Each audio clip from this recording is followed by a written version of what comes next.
don't like how it was done, apparently. Beautiful. Or they fucked up. Yeah, it's 8 in the morning on a Saturday. It's the best time to operate heavy machinery in the neighborhood. All right, but it's not heavy machinery cast. Okay, here we go. I'm rolling right now.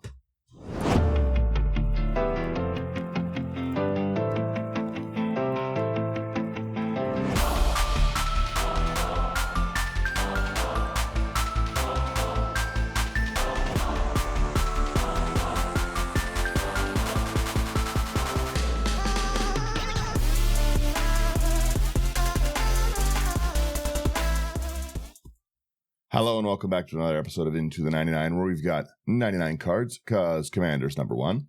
I am one of your hosts, Daniel. I've got both Sherman and Slothy with me. Sherman, how you doing? Good, little stuffed up due to allergies and hay fever. Hurrah! It's that time of season again, so how about you? I'm good. Flowers are actually out, so I'm happy I don't have the flowers allergy. It's, so many people right now sneezing, stuffed up, everything, just, good time of the year when everything's blooming, right? Yeah, good time for sure. Good time if you're not the one sneezing. No, I'm good. I had a busy week, but it was a good one. And Slothy, what do you got going on? Not too much. It was a fairly busy week until Thursday, and then everything just kind of grinded to a halt. Which kind of sucks just standing around yesterday at work, but what can you do? Yeah, because it's not like you're actually getting a break. You still have to be there. Yeah, exactly. Yeah, you just got to be there in the sweltering heat, dying but not doing anything. Yeah, just standing around looking pretty. I get that. Yeah, not much else. I was able to get into school for September, which is exciting. Nice. That's pretty good. Yeah. Do you get a little bit of time off when you're doing the school stuff? Yeah, I'll get the 2 months off. That's pretty sweet. I had the longest sleep I think I've had. I was just saying earlier.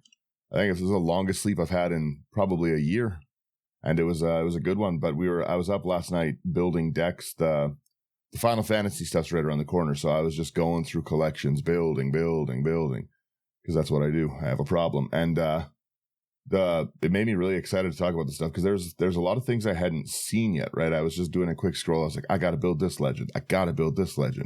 So I'm pretty excited to talk about these spoilers today. We always kind of go a little long on spoilers, so I say we just quickly jump into it. First and foremost, thank you to everyone who's on Patreon. It is a very, very cool place to be. I really appreciate and like seeing the decks everyone builds on Patreon. So thank you to everyone who supports us on Patreon. It really, really is great. If you don't want to come over there, there's always like, share, subscribe. It does really, really help us out.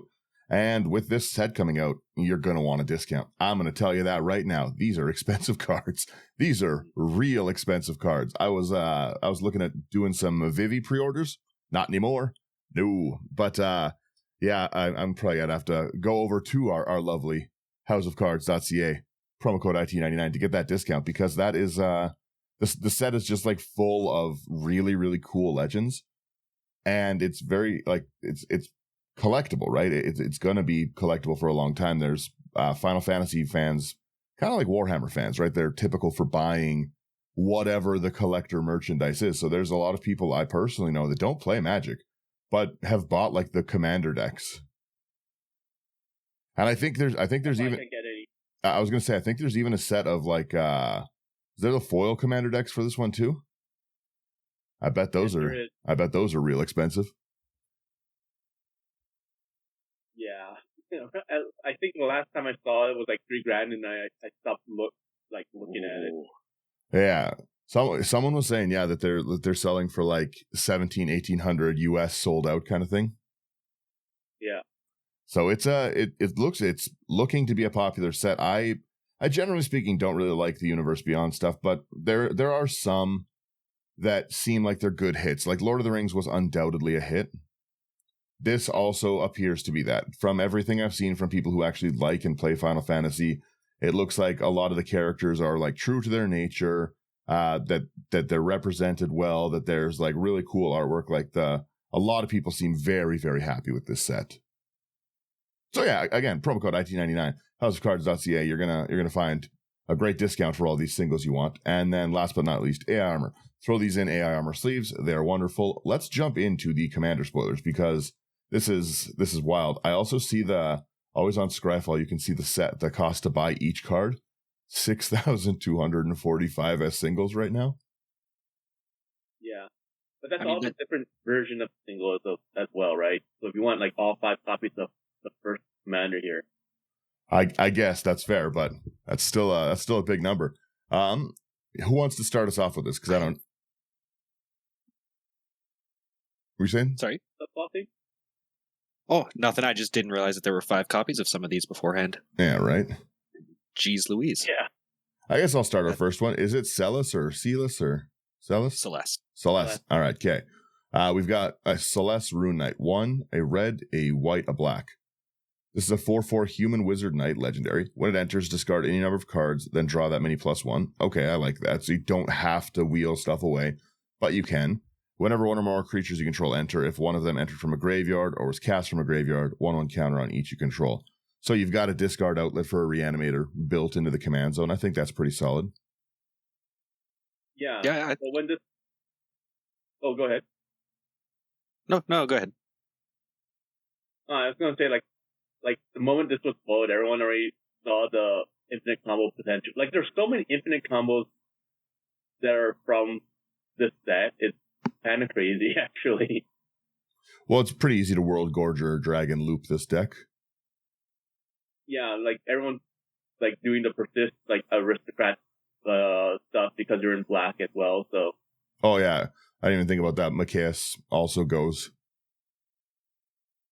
Yeah. So, but like this is just easier. I like it.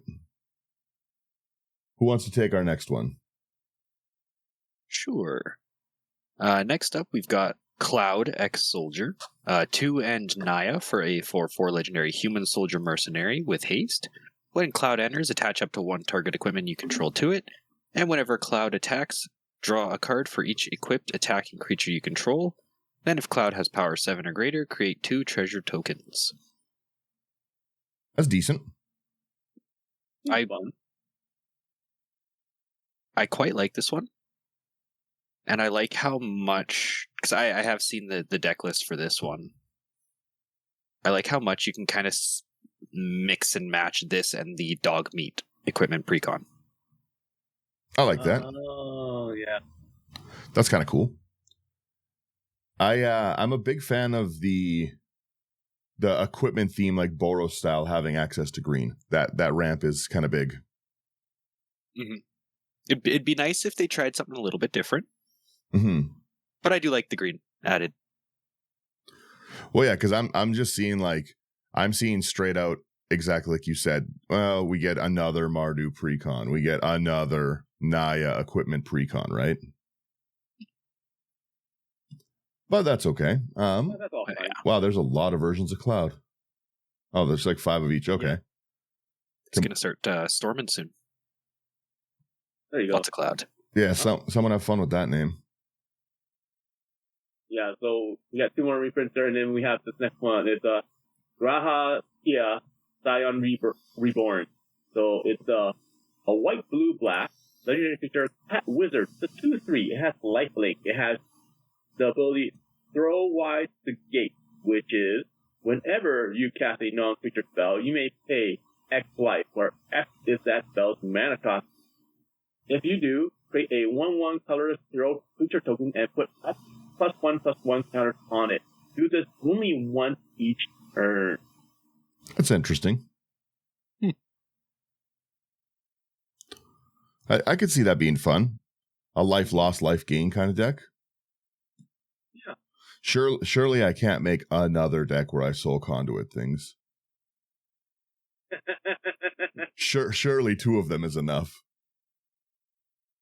I like this. Yeah, peer into the abyss. Lose half my life, but have 1 big, thick soldier. Yeah, there you go. I like it.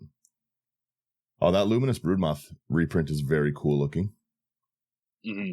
I'm so glad they reprinted that. Rise of the Dark Realm, Sun Titan. Those are all great looking reprints with new arts. We have Terra, Herald of Hope. This is the alternate commander for the Mardu precon, I assume. This is a red, white, black for a 3/3 human wizard warrior. Beginning of combat on your turn, you mill 2 cards. Terra gains flying until end of turn. Whenever Terra deals combat damage to a player, you can pay 2. When you do, return target creature card with power 3 or less from your graveyard to the battlefield. I like that a lot. Mm-hmm. That's pretty cool. It has the built-in evasion and built-in reanimate. I'm a big fan of that. And like Tiny Leaders is a fun format still, right? So like everything in Tiny Leaders 3 CMC or less. So easy Tiny Leaders commander for anyone who does play that kind of stuff. But I just anything that's like low creature like that, you can really flood the board with, right? And you've got the black, you've got lots of things that just throw themselves away, bring back. I think this could be a fun deck to build. Oh yeah. Oh, and I like the artworks on it. Mm-hmm. Yeah, the anime artwork is really nice. No, I do kind of wish they'd gone with the Commander Master's profile for the alternate art. I think what they did here is good. Yeah, no, I definitely agree. Next up here, we've got Tidus, Yuna's Guardian, is Bant for a 3/3 legendary human warrior. At the beginning of combat on your turn, you may move a counter from target creature you control onto a second target creature you control. And whenever one or more creatures you control with counters on them deal combat damage to a player, you may draw a card and proliferate.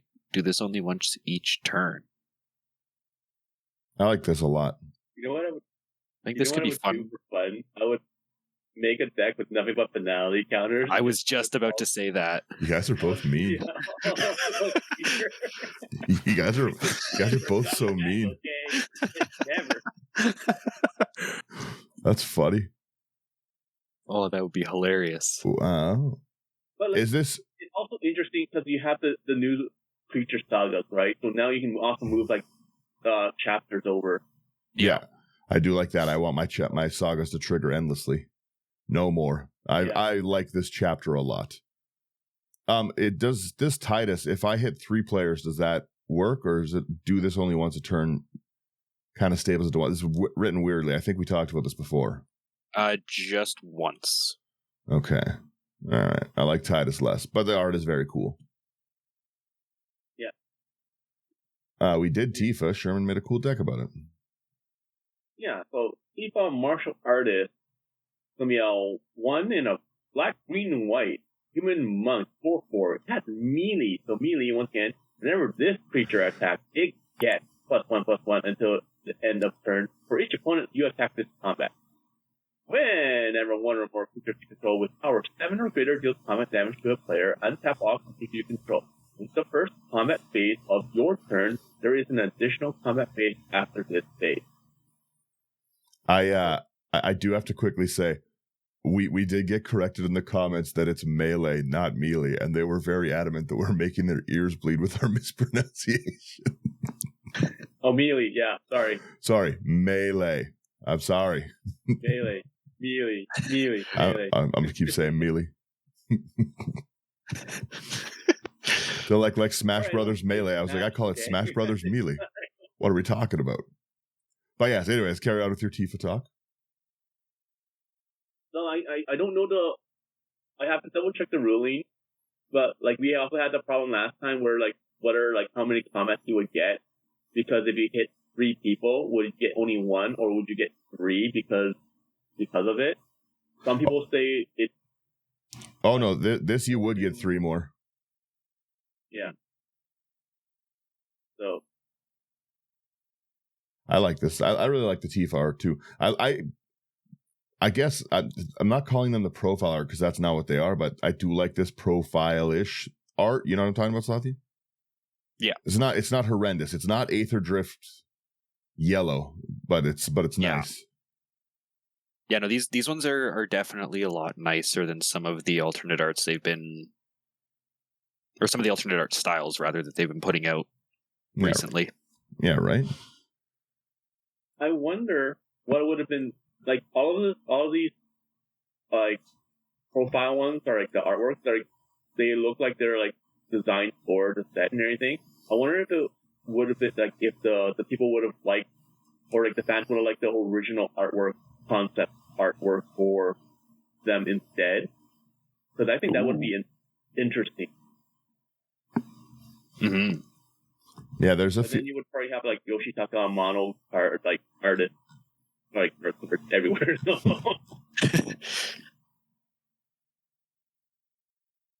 I think it's you now, Slothy. Sure.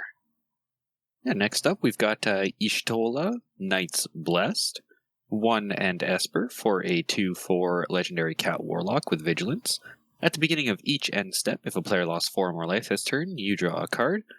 And whenever you cast a non-creature spell with mana value 3 or greater, Ishtola deals 2 damage to each opponent, and you gain 2 life. I love this card. Yeah, this one's quite cool. I think it's very cool. I like the live brew we did where we did like all the bobbleheads. Yeah, the bobblehead Y'shtola was fun. I liked that a lot. I love live brewing stuff. We have a Una Grand Summoner here. 1 and Bant. We've got a green, white, blue. 1/5 Human Cleric. Grand Summon. Tap. Add 1 mana of any color. When you next cast a creature spell this turn, that creature enters with 2 additional 1/1s. That's an awesome ability. Whenever another permanent you control is put into a graveyard from the battlefield, if it had 1 or more 1/1 counters on it, you may put that number of 1/1 counters on target creature. I like that a lot. That's a very cool commander. Yeah, I kind of want to build this commander. It's really good. I really like having a pseudo mana dork in the command zone, right? Yeah. So it's mana dork with benefit. I like that. I really like the artwork of all of these like full art ones. They've all been cool. I have not seen one I don't like. Yeah, all these main commander ones, they're fantastic. Mm-hmm. Mm-hmm. Speaking of which, now we're getting into the stuff that's not the main like base commanders and everything. So first one we have here is Eris, Last Ancient, or 2 and a green and a white. Human Cleric Druid. 3/5. Wow. That's lifelink. She has Rave. So at the beginning of your end step, if you gain life this turn, return target creature card from your graveyard to your hand. If you gain 7 or more life this turn, return that card to the battlefield instead. Hey, that's really good. It's pretty cool. Big booty Aerith does seem fun to build. I like how they keep on throwing the number 7 for Final Fantasy 7 characters. Is that what it is? I kept seeing the number 7, but I didn't know that's what it was. Yeah, so sorry. We have Final Fantasy 6, which over here would have been Final Fantasy 3 on the Super Nintendo. Mm-hmm. There's a lot of history behind that. They have like Final Fantasy 7 for like Cloud and whatnot, and then like 10 for like Tidus and like Yuna, and then Y'shtola, and like the other one that's gonna be Final Fantasy 14, Realm Reborn. Mm-hmm. Interesting. I played a lot of Final Fantasy. I've played none, except weirdly enough, Final Fantasy Tactics, which I think is the only Final Fantasy game people don't like. No, people love Final Fantasy Tactics. Unless which Tactics are you talking about? You're talking about the original one for like the PlayStation, or Final Fantasy Tactics Advance. On the Game Boy Advance. The Game Boy Advance, yeah. Oh yeah, that one, the one with the judges. Boo. Yeah, see what I'm saying? The only one I've played is the one no one likes, but I love the turn-based strategy, like Fire Emblem, Golden Sun, that kind of stuff. Love those games.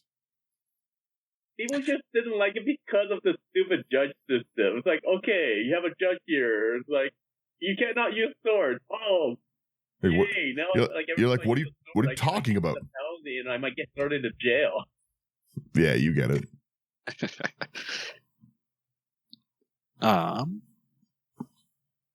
Moving on here, we've got, oh goodness gracious, Alice Levelure. Perhaps, I apologize if I butchered that one. Legendary creature, Elf Wizard, for 2 and a white. It is a 3/2.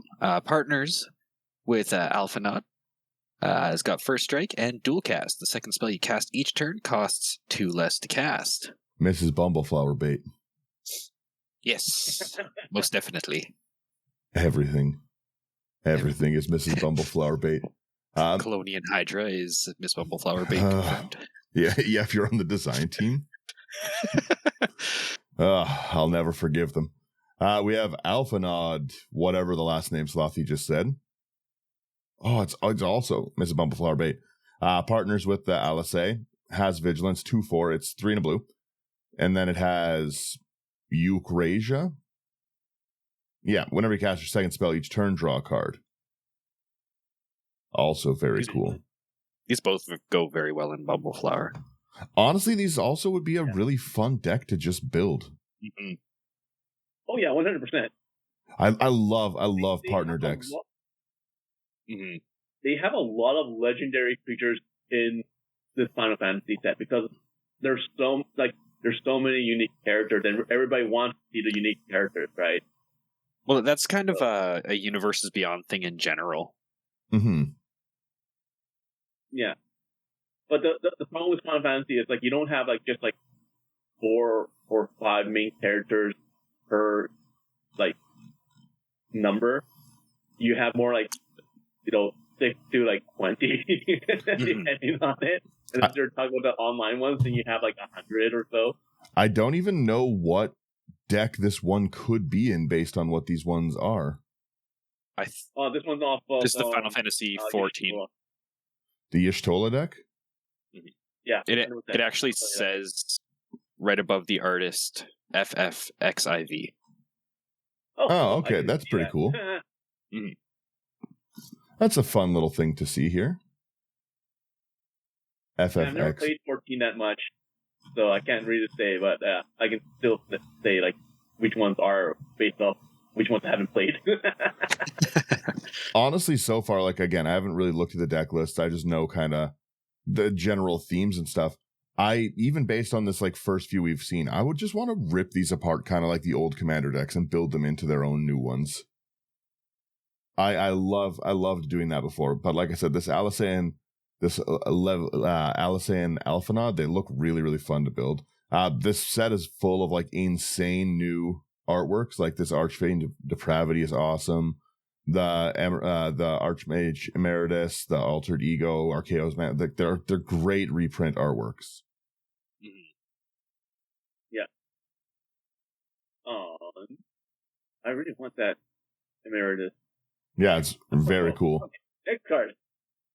We have Ardbert, Warrior of Darkness, for 1 and a white and a black. It's a Spirit Warrior, 2/2 legendary creature. When you cast a white spell, put a +1/+1 counter on each legendary creature you control. They gain vigilance until end of turn. When you cast a black spell, put a +1/+1 counter on each legendary creature you control. They gain menace till end of turn. That's sick. Kind of fun. That's really cool. There's a lot of really cool Legends Matter commanders in this. Mm-hmm. Oh yeah, but, like, the fact that, like, you can cast, like, I don't know, like, an Utter End or whatever, and then boost all your legendary white and black creatures, like, or actually it doesn't matter, just, like, all your legendary creatures get +1/+1, so they would get +2/+2 from that. They would get vigilance and menace. Like, come on. Yeah.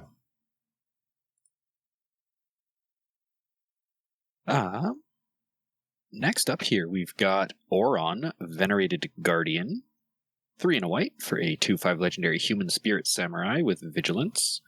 It's got Shooting Star. Whenever Oron attacks, put a +1/+1 counter on it. When you do, exile target creature defending player controls with power less than Oron's power until Oron leaves the battlefield. That's very cool. Mm-hmm.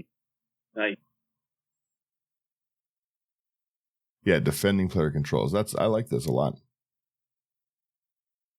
We have one moment here. Sorry, dying. Austere Command reprint, Authority of the Consuls reprint, which is, again, just a lot of really cool looking artworks. That Austere Command is awesome. We have Avalanche of Sector 7, 2 and a red for a star 3 human rebel with menace. Avalanche of Sector 7's power is equal to the number of artifacts your opponents control. That's kind of fun. And whenever an opponent activates an ability of an artifact they control, it deals 1 damage to that player. I'm going to build this for my play group. They're all rampant artifacts nonstop. That actually puts in a ton of work in hating on artifact themed decks. Because none of that, it's not a mana ability stapled onto this. This is just raw hating.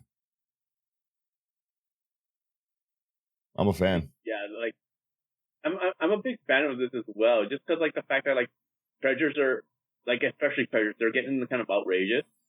So it would be nice to see people being punished for having treasures in that sense. Didn't even think about the sack and treasures, but yeah. Equipment, you're getting it from every angle in this. Yeah. It doesn't say not a mana ability. Mm-hmm. Yeah, I'm a fan of that one. Oh, that Baleful Strix artwork is killer. Great. Yes. Yeah, you get it. Yeah. Being in progress reprint. Okay, we have the next one here. Bannon, the Returner's leader for a Boros.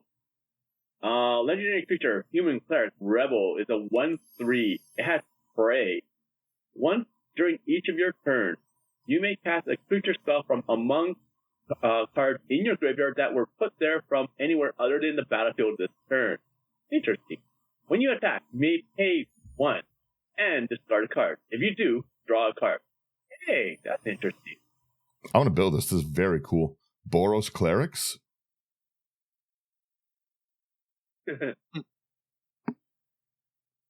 I really like this.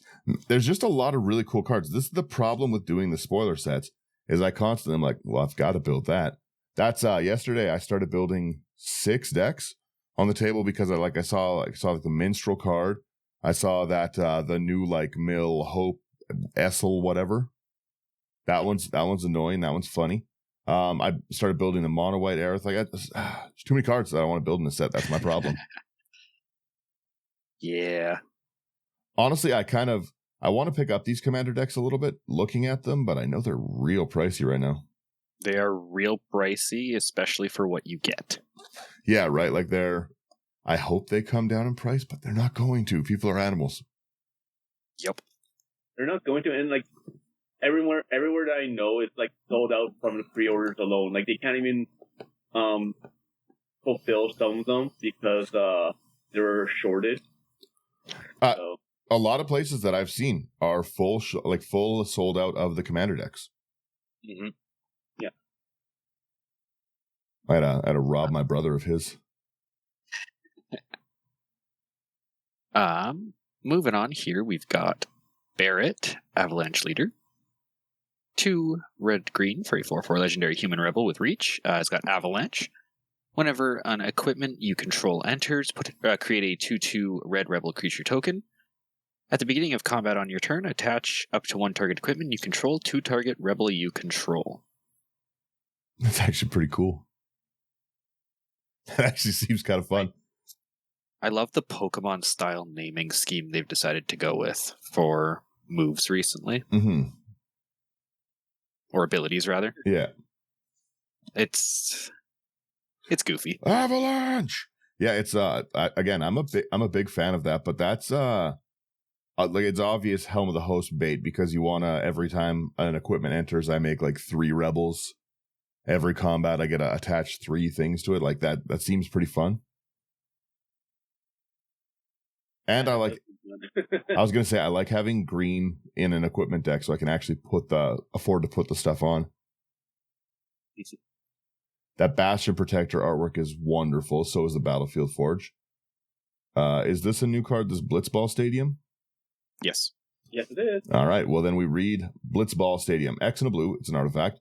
When it enters, support X. Put X/1/1 counters on a 1 target creature, and then go for the goal. 3 and a tap until end of turn. Until end of turn, target creature gains. Whenever this creature deals combat damage to a player, draw a card for each kind of counter on it, and it can't be blocked this turn. Oh, that's pretty brutal for an Atraxa deck.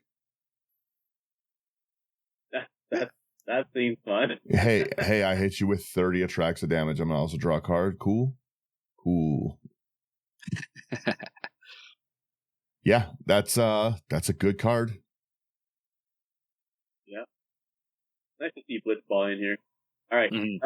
We have Blue Mage's Cane for 2 and a blue. Artifact, equipment. It has the new mechanic called Job Select. So, this one has equipped creature gets +0/+2, is a wizard in addition to its other types, and has, whenever this creature attacks, exile up to 1 target instant or sorcery card from defending player's graveyard.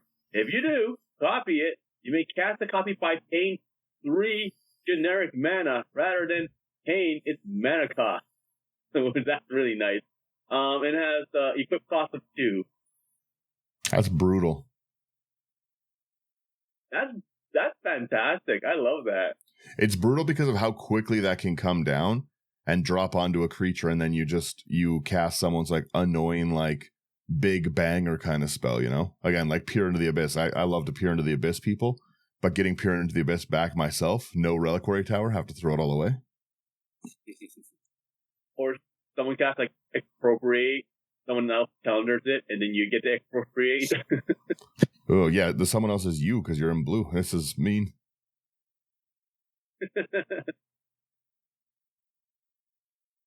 I was hoping to get this one. Next one here, we've got Bugenhagen, Wise Elder, Bugenhagen. I like Bugenhagen more. 1 and a green for a 1/3 legendary human shaman with reach. At the beginning of your upkeep, if you control a creature with power 7 or greater, draw a card, and you can tap to add 1 mana of any color. I quite like this in Raga Draga. We were talking, I think one of you guys put Ruby on a list somewhere. Is that what happened? Yeah, like one of you had Ruby in a deck, and then I saw the promo of Ruby, and I was like, I've got to build a Ruby deck. I was playing that this weekend on Thursday, and it's really fun to have, like, I went like all mana dorks, basically, and it's really, really fun, but I did drop a Raga Draga down. It was a great card. Oh, absolutely. It's phenomenal. Yeah. I had a bunch of mana dorks out, but like the whole deck is mana dorks, and then like it's I think like a $30 deck. It's all garbage mana dorks, and then like fireball effects. And I had Raga Drag out, and I kept I'd fireball for like 20 mana, untap like my clear cutter, which like gives it another 7/7, tap it for a bigger fireball. Like I was having a great time with it. Then I died. Horribly. Yeah, somebody hit me with a Meek Stone, shut all those dorks right down. Oh. Yeah, it was rough. That's when you have to kill your own commander. Right. Well, Raga Draga wasn't even the commander. I had to kill not Raga Draga, and I kept swinging, and everyone's like, no, I'll take it. Please. Please. I have to fireball for 3. We have Kate Sith Fortune Teller next. 3 and a red for Cat Moogle. That's silly artwork. It's a 3/3. It has lucky slots. At the beginning of combat on your turn, scry 1. Then exile the top card of your library. You may play that card this turn. When you exile this card this way, target creature gets XO till end of turn, where X is the mana value. So just, again, kind of a dig. I wouldn't run this as a commander, sadly. Mm-hmm. But it looks so silly. I would probably run it just because I've been playing around with a lot of top deck manipulation lately. So for things like as you can see here, I have my Clamilton. Alexander Clamilton. I love it. I love Clamilton. Yeah, I guess that scry is pretty good. Yeah.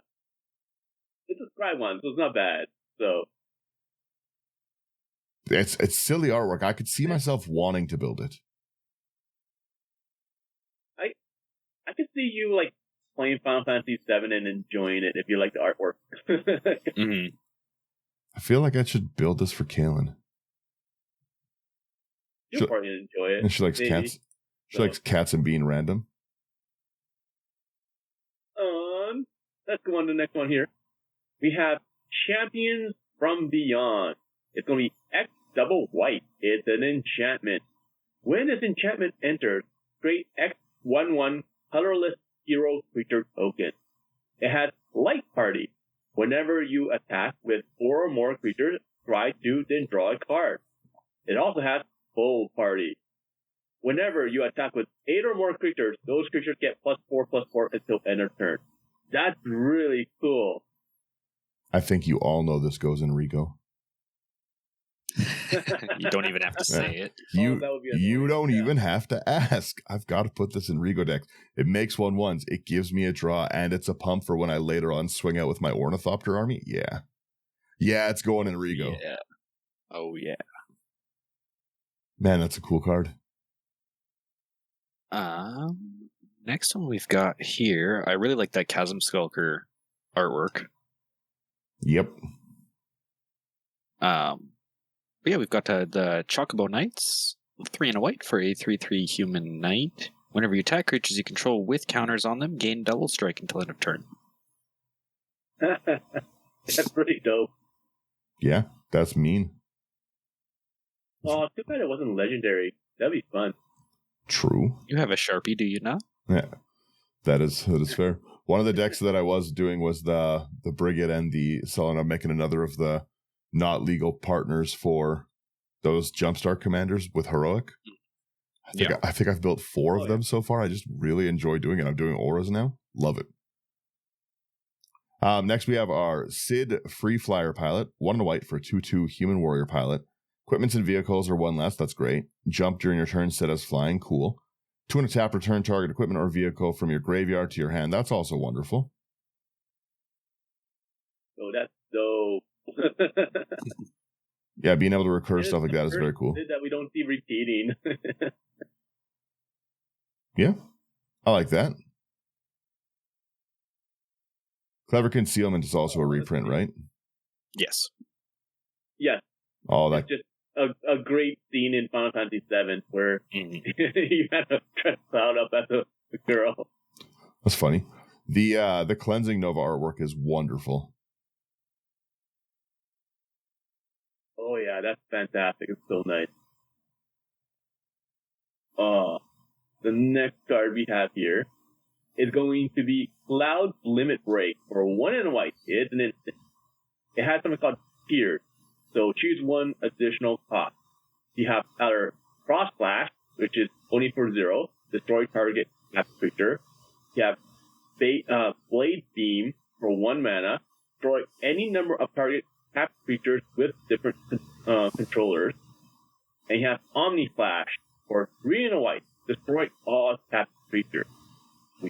That's a great instant. Not gonna lie, when I read out with different controllers, I was thinking about actual video game controllers. Like, why would anyone have an Xbox and a PlayStation controller next to like a Switch controller? I don't get it. That's funny. It's for when you have to fight what's his name, Mantis, and you have to take the different controller into the other port. Oh yeah, for Metal Gear. Good lord. Psycho Mantis. Oh, that was an annoying fight. Good golly. Oh, the memories. Daniel's like, what the heck are you guys talking about? I don't know any of these games. These weren't my games growing up. Why are you fighting bugs? Yeah, like the bug. So just to let Daniel know what he's missing out on. So for Metal Gear, you have like Kojima, which is like a big guy like in the video game space. Mm-hmm. So he made Metal Gear, and one of the boss fights is this guy that's called Psycho Mantis, and he like basically in the game he looks at your save file and he's like, oh, I see you've played Final Fantasy, or I've seen you play Castlevania for like blah blah blah blah. You're like, what the heck? And you're trying to play against him, and he knows all your moves and everything. And it turns out that you have to unplug your controller and plug it in to the second port, not the first port. Yeah. So then he can't read your mind, so you can beat him that way. That's kind of fun. Mm-hmm. Yeah. And this was like back in the day, like in the 90s. That's designed pretty cool. I'll give him that. Anyway. Yeah, next up here we've got the Coin of Fate. 1 and a white for an artifact. When it enters, surveil 1. 3 and a white and tap it to exile 2 creature cards from your graveyard. Sacrifice this artifact. An opponent chooses one of the exiled cards. Put that card in the bottom of your library and return the other to the battlefield tapped. You become the monarch. That's awesome. That's got a lot going on. That is is such a good card design for the storyline. Holy smokes. I like this a lot. I just like that effect. I don't know the storyline. Do I gotta watch some Final Fantasy lore videos after this? No, I can tell you everything. There we go. I just have to come over for a beer. So Coin of Fate is basically in Final Fantasy VI. You have the two brothers, Sabin and Edgar, and their father just passed away. So they're like, okay, we need to decide who's going to be the new king. So Edgar's like, okay, we'll flip for it. And he flips the coin, and the coin says basically that Edgar wins. But Sabin didn't know this until later on, that the coin had two heads on it, not a head regular like head tail. It's like a trick coin, and Edgar chose himself to be king because he knew Sabin didn't want to be king. He wanted to be free, and didn't want to be tied down to the kingdom. That's why he did it that way. But anyway, so yeah, like it's very, very, very to the story point. Well, and then too in the artwork as well, that you can see that they're both heads like in the reflection. Yeah. I like that. That's very cool. That's the thing, right? Like, yeah. I like good flavor in cards. I can literally talk for hours about Final Fantasy with you guys, or just video games and history in general. I know so much. It's so stupid. Anyway. Whose turn is it? Is it me now? Is it this Conformer Shuriken? Yes. We've got 2 mana for the Conformer Shuriken. It's an equipment. Equipped creature has, whenever it attacks, tap target creature defending player controls. If that creature has greater power than this, put a number of 1/1 counters on it equal to the difference. That's mean. And equip 2. Yeah. This is a very cool equipment, actually. That's really nice.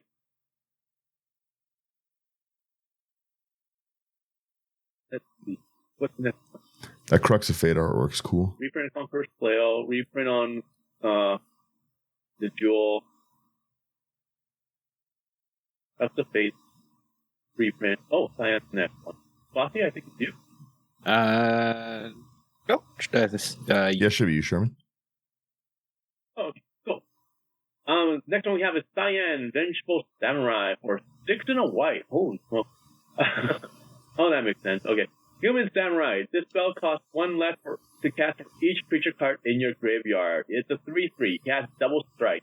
Whenever one or more creature cards leave their graveyard, put a +1/+1 counter on Cyan. Sweet.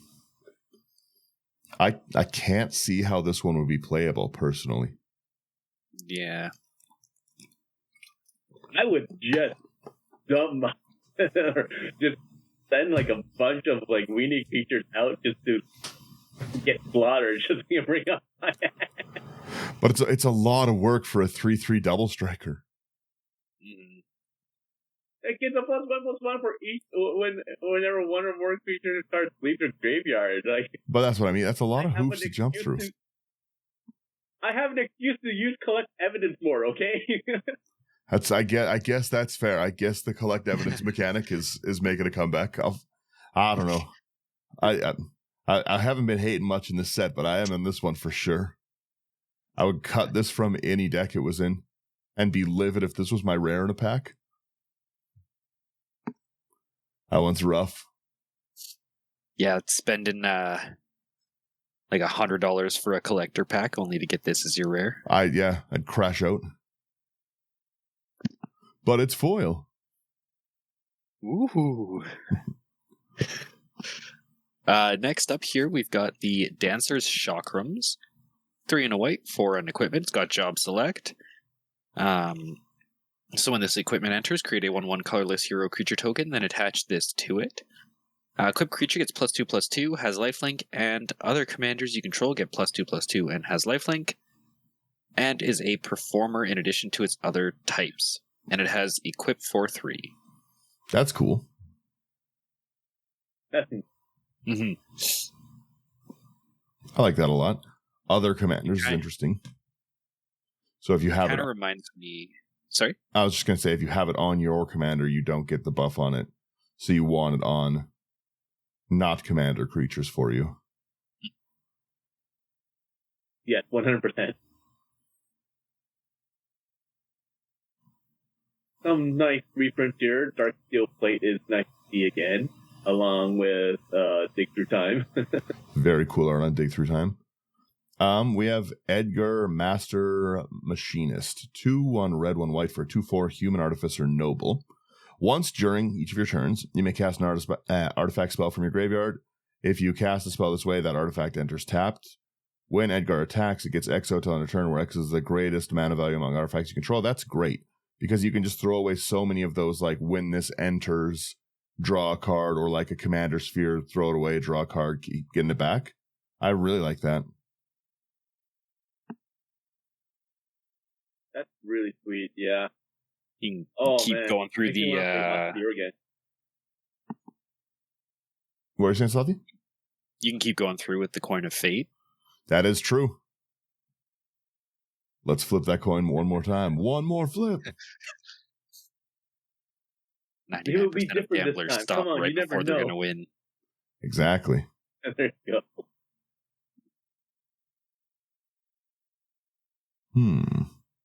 I think it's you, Sherman? Me. Yeah. It's going to be... Sorry, my computer froze up on it for a second. You got Elena, Turk Recruiter. Elena, Turk Recruit. For 2 and a white. Legendary creature. Human Assassin is a 1/4. When it enters, return target non-assassin historic card from your graveyard to your hand. Whenever you cast a historic spell, put a +1/+1 counter on Elena. Huh. Interesting. This fits in very well with the Assassin's Creed stuff. Because that was... 100%. It totally does, you know. It's an assassin. Nope, everything in that cared about historics.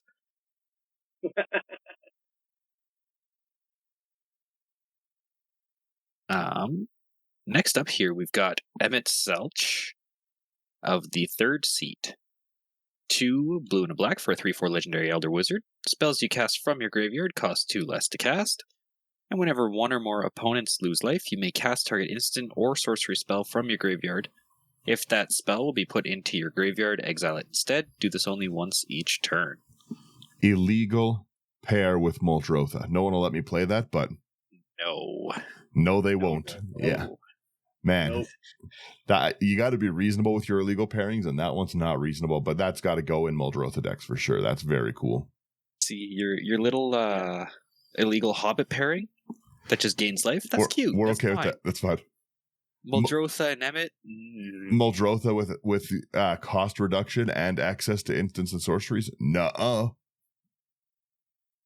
Yeah. Not today. This is very cool. Endless Detours a reprint. Mm-hmm. Espers to Magicite. 3 and a... Yeah, 3 and a black for... I like this artwork too. It's an instant. Exile each opponent's graveyard. When you do, choose up to 1 target creature card exile this way. Create a token that's a copy of it, except it's an artifact, and loses all other card types. Oh, that's cool. So, like, it's not a creature anymore. It just becomes like a rock. Mm-hmm. That's kind of neat. A Seedborn Muse rock. No, but like, can you imagine doing something like okay, like you exile someone's graveyard, like, oh, I'll bring back a Bane of Progress to wipe everything out and put all the +1/+1 counters on it, but it can't attack because it's not a creature, it's just an artifact. Surprise, Rise and Shine. I like it. Yeah. There you go. I think that's a cool card. Next one. It reminds me really quickly of like the Merkle deck, where the where your cards come back as like enchantments and not creatures. Mm-hmm. I kind of want to put that in that deck, to be honest. I'm in the middle of making that deck too. All right. Too many cards I want from this set. Are you ever going to cut down the amount of decks you have? I don't understand these words. Don't know what you're saying. All right. Moving on here. Moving on. We have Estinian Farlinu. Yeah, I don't know how to say this one either. So, for 2 and a white and a black, legendary creature, Elf Warrior, 3/3. Whenever you cast a non-creature spell, put a +1/+1 counter on it. It gains flying until end of turn. At the beginning of your second main phase, you draw X cards and lose X life, where X is the number of your opponents who are dealt combat damage by him or a dragon this turn. Huh. I also felt this was unplayable. Interesting. Oh. Yeah, these are not good dragon colors. But that's the challenge. Mm-hmm. I mean, I guess it is the challenge. There's just so many good dragon options. But you don't always have to go with the main line, right? You can always go on a side tangent. Like, that's why you have, like, jank decks. Like, I had this kind of like a mini discussion about this with my play group. Because someone's, like, taking apart some decks and building new ones. And they're like, I don't know what to build. I'm like, try building something just for fun. Your focus isn't to win. Your focus is just to have fun, right? I mean, Sometimes I guess. you do that. You just dive into. Sorry. I said, I mean, I guess, but it's a lot. Again, it's a lot of hoops to jump through. Like that Scion card. But that's the point. That's the point. Sometimes you have to do that in order to gain a better understanding of cards and mechanics, right? So, an example I gave to my friend in our group chat was like cast Desolate Mage, right? Where it says you can like each your turn you can like play or like cast an instant or sorcery from your graveyard, for its flashback cost as whatever, right? So I'm saying like, okay, I told him like, look, you can do cast the traditional way where you just target only the instants of sorceries, and make them real powerful. Or, since we have the adventure mechanic with the new town in the main Final Fantasy set, and we also have, like, Arcure Dragonstorm with the Omen, you can cast the instants and sorceries for those. And then, like, if you cast an adventure, it just comes in the battlefield as an adventure. If you cast an Omen, it goes back to your library instead of going to exile, right? Because it only cares about if it's instant or sorcery while on the stack, not that it's card. So if we were to look at like the card before that, that lets us place like instant or sorcery cards from the graveyard. We can't do that with the new town or like anything with adventure or omen because it's looking for an instant or sorcery card, right? But you don't really get people that play like this if you're going for the main line for the best of the best. You want to have fun. That's the way to go. Is to build something that like is not strong. You may win, you may not win. Who cares? The point is just to experiment and have fun. Yeah, I've had a Dimir Dragons deck put together since Baldur's Gate came out. I mean, I guess. I'm just saying, like, you don't have to be like optimal every single time. That's not the point. The point is to have fun. Oh no, I was saying Dimir Dragons. I guess there's just too many not good dragon pairings. But does it go hard? No. It does its thing sometimes, but I love that. No, it's Dimir Dragons. It certainly is, but not once in my statement did I say the pairings were going to be as good as like Miram. That's all right. All right, you got me there. Twisted. That's too funny. I think you're next here. Yeah. Next up, we've got the Eye of Needhog. 2 and a black for a legendary enchantment aura. Enchant creature. Enchanted creature is a black There you go. Black dragon with base power and toughness 4/2, has flying, death touch, and is goated. All right, this deck is now as powerful as Miram. All right, we cracked it. I spoke too soon. It's all, and then when it's put into a graveyard, return it to its owner's hand. That's a very cool, ever repeating enchantment. Mm-hmm. You have to exile that. Legendary enchantment too. That's kind of cool. Mm-hmm. Yeah. Oh. Okay, we have Fandaniel Talaferoi Asian. That's how I'm saying it. I'm not trying again. 4 and a black. Legendary creature, Elder Wizard. 4/5. Whenever you cast instant or sorcery, you surveil 1. Cool. Beginning of each end step, each opponent may sack a non-token creature of their choice. Each opponent who doesn't loses 2 life for each instant or sorcery in your graveyard. That's mean.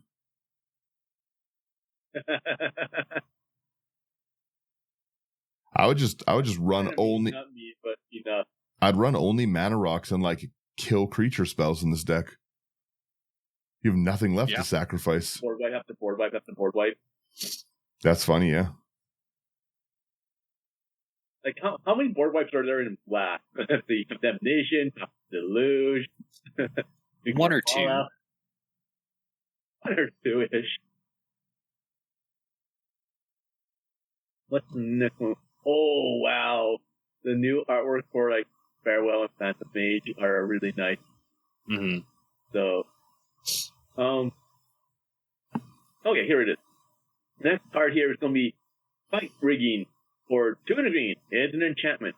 It has Sideaway 5, and at the beginning of combat on your turn, put a +1/+1 counter on target creature you control. If you control a creature with power 7 or greater, you may play the exiled card without paying its mana cost. I like it. Rocket bait. True, yeah. Kind of, yeah, to be honest.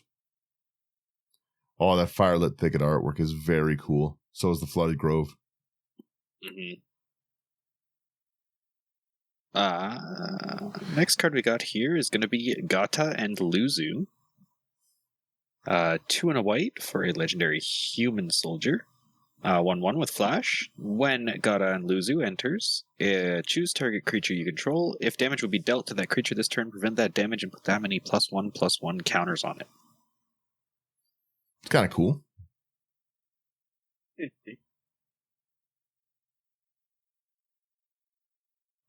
We have this Gao, Feral Youth. 1 and a red for a 2/2 human berserker. With rage, whenever Gao attacks, put a 1/1 counter on it. Beginning of each end step, if a card left your graveyard this turn, Gao deals damage equal to its power to each opponent. That's cool. Yeah. This is how I imagine you run when you hear somebody mention Rigo across the convention. Yeah. Please. There you go. Yeah, me running to show them the Rigo cat build I've just made this week. It's my 9th Rigo deck, please. I love this artwork of this next card. Yes, General Leo Christoph. For 4 and a white, legendary creature, human soldier, 2/2. When it enters, return up to 1 target creature card with mana value of 3 or less from your graveyard to the battlefield. Then put a +1/+1 counter on General for each creature you control. Whoa, actually, that last sentence. That's sick. Sentence got me. Well, because it's always going to be like, it's always going to be strong. And then, you just run any kind of blink theme to continuously get it back and increase that. I like this. Mm-hmm. I like that a lot. I actually might build that as a blink deck. Do it. That's very cool. When it enters return, so like you just keep on blinking General. You don't care if it... No, but like if you blink the General, then you lose the counters, then you gain them back, I guess. Yeah, I was gonna say, but then you get more when it comes back in. Think about this. Yeah. Also, just run Ozolith. Then you have the Ozolith. Yeah. Yeah. Yeah, you get it. Is Generous Patron new or no? No. Okay. No, that's old.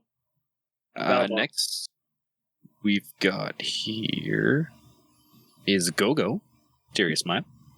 3 and a red for a 2/2 wizard, legendary creature. At the beginning of combat on your turn, you may have Go-Go become a copy of another creature you control until end of turn, except its name is Go-Go Mysterious Mime. If you do, Go-Go and that creature get +2/+0 and have haste until end of turn, and attack this turn if able. Huh.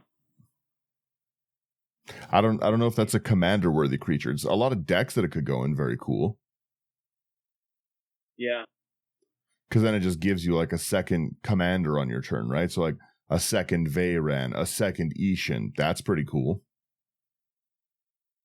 Yeah, if it's part of the 99, it would be pretty good. As a commander, though, it's hard to say.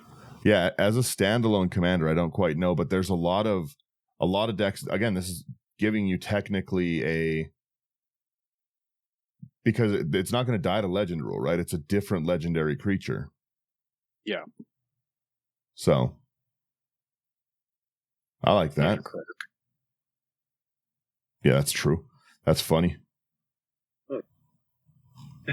Next one, good. Highdigger, Shinra Executive. So it's me, 3 and white, legendary creature, human soldier, 3/3. At the beginning of combat on your turn, target creature you control gets +X+0 until end of turn, where X is the number of soldiers you control. At the beginning of your end step, create a number of 1/1 white soldier creature tokens equal to the number of opponents who control more creatures than you. Huh. It's not bad. Mm-hmm. I could see this maybe being in like another deck once again, not as like the commander, but like maybe in someone like a soldier deck or something like that. Mm-hmm. It's very good in Biza, where you always want do the catch up, the catch up kind of commander. Yeah. Yeah. Slothy. Oh, should be. No, I'm before Sherman. I think we're out of order, but you take this one. We'll go back to our order. Sure. Next up, we've got the Heli Trooper, 1 and a white for 1/2 human soldier with flying. Whenever this creature attacks, another target attacking creature gains flying until end of turn. And equip abilities you activate the target this creature costs 2 less to activate. That's cool. I like that. Yeah, that's very cool. Cheap body, it's already got evasion. Yeah. Something else evasion. I like it. This Hellkite Tyrant artwork is very cool, so is this Herald's Horn. I love the Herald's Horn artwork. I really like this next card. This next card, I'm building 3 decks of this Hermes Overseer of Elpis. If that's how you say it?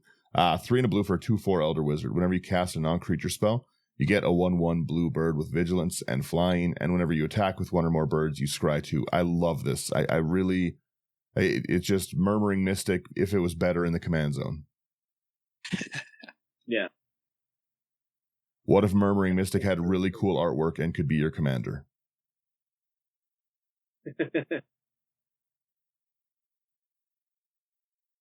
Let's see. We got a nice needed high market reprint, which is really cool.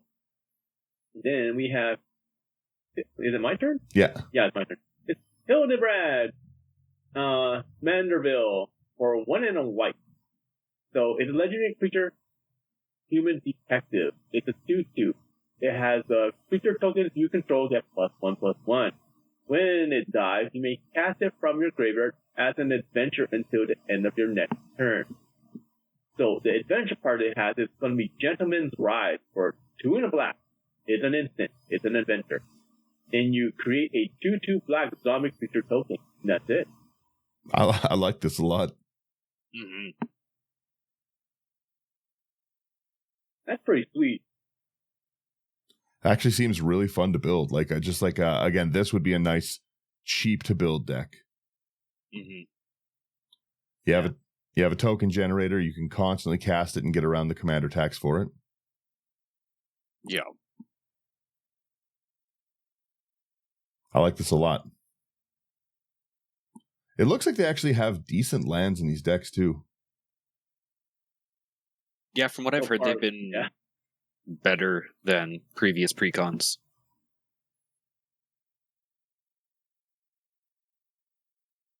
Oh. Yes, it's me, isn't it? Mm-hmm. We've got Hraesvelgar of the First Brood, 4 and a blue for legendary Elder Dragon, 5/5 with Flying Vigilance Ward 2. Got Shiva's Aid. When Hraesvelgar enters, and whenever you cast a non-creature spell, target creature gets +1/+0 and can't be blocked until end of turn. That's cool. Makes it actually pretty easy to smash people with this commander as like almost like a mono blue Voltron. Oh yeah, that'd be fun. because you're pumping it up every time. Like you spam out like an opt, portent, like stuff like that. Brainstorm. It's now like 8/5 unblockable flying vigilance ward 2. It's kind of cool. It happens. I might build that as just a mono blue, because again, you don't need to really run creatures. You just protect it with like your shore ups, your other things. I think the mono blue Voltron might be in the works. Yeah, there's no better way to confuse a play group than that. Yeah, there you go. Maybe I'll have to switch up my Cherix deck. Cherix is fun. Mm-hmm. Very cool new Inexorable Tide artwork. Same with Incubation Druid. We have Interceptor Shadow's Hound. 2 double black for legendary creature dog. 4/3 with menace. Again, this also seems like the Assassin's Creed kind of stuff. Assassins you control have menace. Whenever you attack with one or more legendary creatures, you can pay 2 and a black. If you do, return this card from your graveyard to the battlefield tapped and attacking. That goes so well in the Assassin's Creed kind of things. Mm-hmm. Oh yeah, that's sweet. The Assassin Dog. Got that dog in him. Yeah, true. Let's see here. I played Chapo. Oh, hey, I get him. Fun time. We have Kefka, Dancing Mad for 5 and a black and a red. Legendary creature, human wizard, 6/6. During your turn, Kefka has indestructible. Nice. At the beginning of your at the beginning of your end step, exile a card at random from each opponent's graveyard. You may cast any number of spells from among cards exiled this way without paying a mana cost.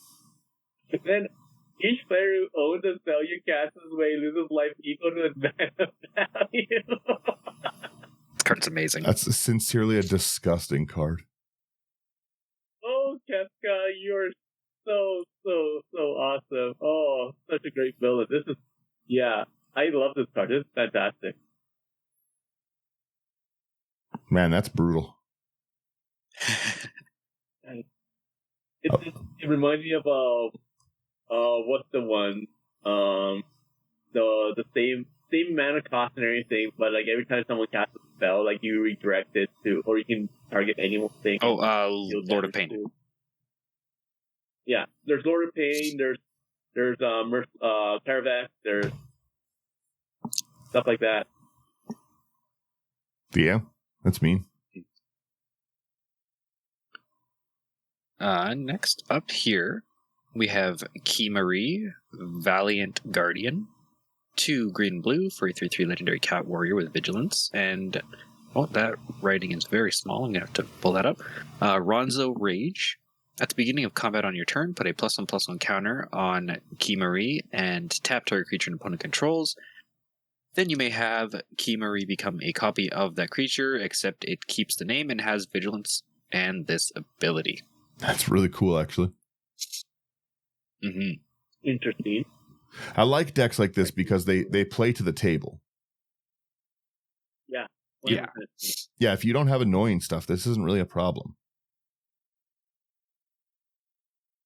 Oh, I love this artwork. This next one's very cool. How do you say this? Is it Krylly? Cryo? All right. Yes. Cryo Baldician. 1 white, 1 blue, 2/1 dwarf wizard. I love the types. It's got lifelink.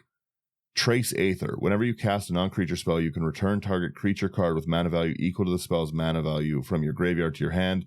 Do it only once each turn. I think that's really cool. That seems really fun. Not gonna lie, that seems really fun. Yeah, that seems like a very fun to play commander. Azorius Reanimator is interesting. Yeah. Next one, that's Legions to Ashes. That's new, right? I think that's a reprint, yeah. Is that a reprint? Okay. Yeah. These little schemes I know is a reprint. Livestream Blessing, that's new. So, for 4 double green, it's an instant. Draw X card where X is the greatest power among creatures you control as you cast the spell. If this spell was cast from exile, you gain twice X life and has foretell for 4 in the green. Foretell for 4 in the green.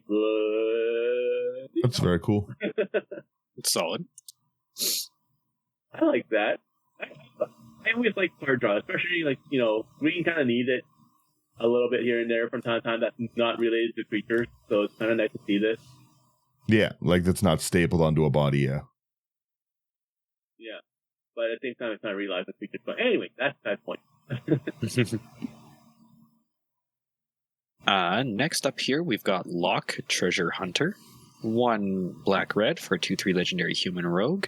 Lock can't be blocked by creatures with greater power. And it's got Mug. Whenever Lock attacks, each player mills a card. If a land card was milled this way, create a treasure token. Until end of turn, you may cast a spell from among those cards. It's annoying. I like that. Ooh. I like that a lot as well, especially since it's not in stealth type colors. Yeah, it's it's unique to this effect. Yeah. I think that's fun. We have Lord Jiskel Guado. 1 and a white for a legendary creature spirit cleric. 2/1, flying at the beginning of each end step. If you put a counter on a creature this turn, investigate. It's all right. Ooh. I like that. Nice. Oh, nice. I get Lulu, Stern Guardian for 2 and a blue. Legendary creature, human wizard. It's a 2/3. Whenever an opponent attacks you, choose target creature attacking you. Put a stance counter on that creature. And then for 3 and a blue, you proliferate. I just like the fact that you can proliferate at will. Yeah, you're never untapping that creature if you attack me. Yeah. Next one here we've got is Lease Hexed. 1 white-blue for 2/2 legendary human rebel monk with prowess. Non-creature spells you cast cost 1 less to cast, and as long as you've cast 2 or more non-creature spells this turn, Lease Hexed has double strike. It's kind of cool. Yeah. That's pretty sweet. Prowess can get out of hand pretty quickly. I have learned this. I need to respect prowess more. Nah. You can have a little of +1/+1 as a treat. As a treat. We have Meister Seymour. 2 and a green for a 1/3 human elf cleric. I like the types. Beginning of combat on your turn, put a number of 1/1 counters equal to Meister Seymour's power on another target creature you control. Awesome. And then 3 double green, Monstrosity X, where X is the number of counters among creatures you control. That's really fun, actually. That's really cool. Yeah, I like that. Next one. You get Google Warrior for 1 in a Boros. Legendary creature, Google Warrior for a 1/2 has lifelink. It has stand. So at the beginning of your end step, each player may discard a card. Each player who discarded a card this way draws a card. If a creature card was discarded this way, you create a 1/2 white Moogle creature token with lifelink. Then, if a non-creature card was discarded this way, put a +1/+1 counter on each Moogle you control. I love it. What build this? I love it. Fun. Yeah, I'm very into this one. This is super cool. That's so sweet. And it's Moogles. I love Moogles. They're so cute. We're dancing at the end step. Yeah. Rave party. Yeah, you get it. Next up here, we've got Oaka, Traveling Merchant. 1 and a blue for a 1/2 legendary human citizen. You can tap to remove a counter from a non-land permanent you control and draw a card. Yeah.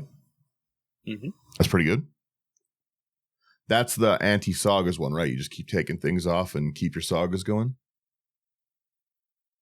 Yeah. I like it.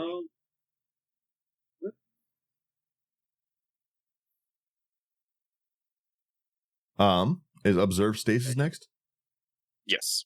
Yeah. 3 and a blue, we've got an enchantment aura with flash. Enchant creature and opponent controls. When it enters, remove enchanted creature from combat, then draw a card for each tapped creature its controller controls.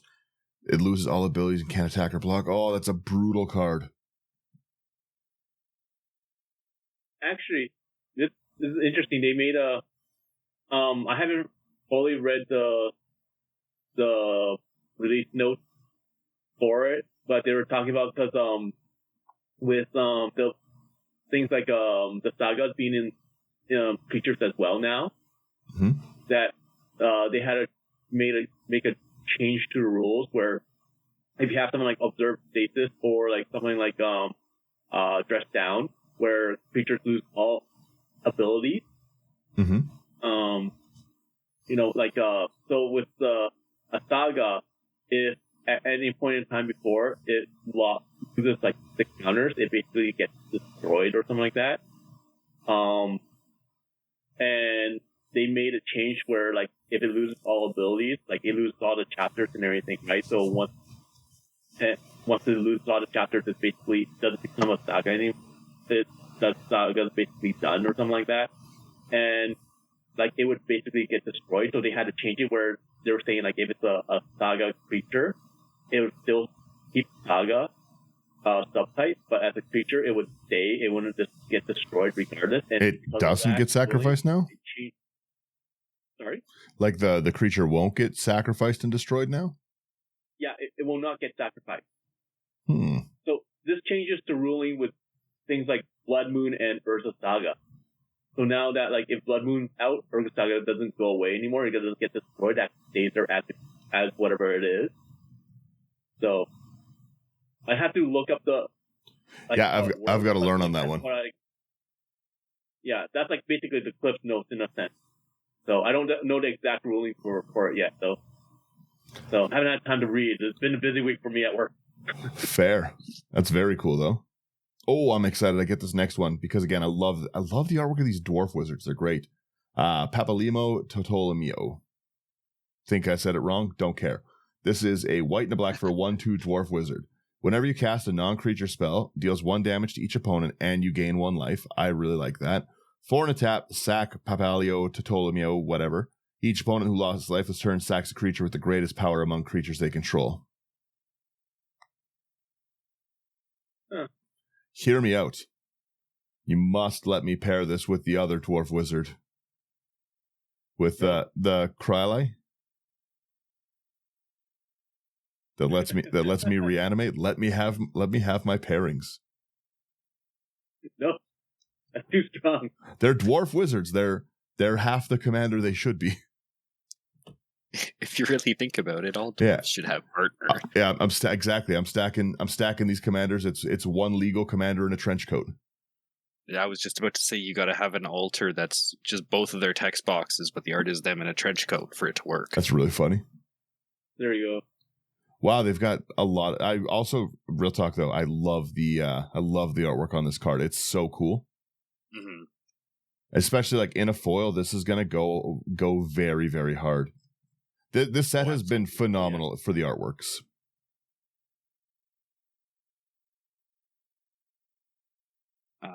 Next one we have is going to be Priest of Spell, right?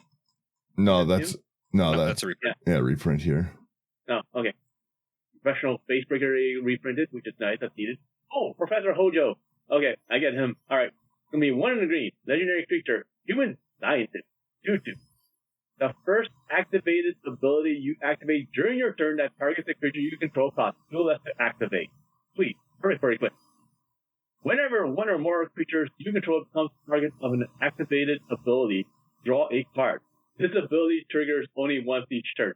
They learned from Nadu. I mean, kind of, but this is unironically one of the best equipment commanders I've ever seen. That's beside the point. They learned from Nadu. Yeah. Again, you have like, I'm going to put like Sword of Light and Shadow on for free and draw a card. That's really good. It's really good. Mm-hmm. Next up here, we've got Protection Magic. 1 and a white for an instant. Put a shield counter on each of up to 3 target creatures. Honestly, that's really cool. Yeah, can't complain. A lot of really cool, like reanimate, reprint, pure steel. The art on that reanimate. Yeah, the rampant rejuvenator is also great. Reaper Scythe is our next new one here. 2 and a black. It's another equipment with job select, which I think that's the makes a creature when it comes in, right? Or does it not? Yeah. Okay. Makes a 1/1. Beginning of your end step, put a soul counter on this equipment for each player who lost life this turn. Cool. Equipped creature gets 1/1 for each soul counter on this equipment and is an assassin in addition to its other type. And it has equipped for 2. That's really, really cool. So every turn, if you're like table draining, your creature goes up +3. Yeah. Yeah, at the beginning of your end step. Yeah. Golly.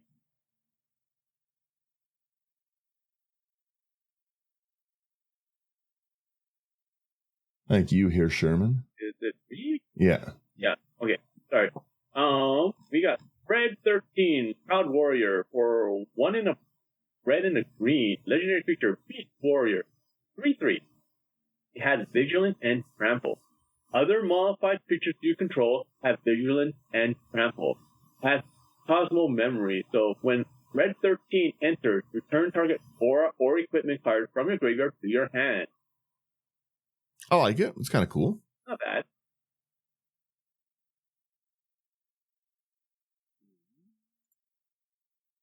That's a new one. Next one here we've got is Rejoin the Fight.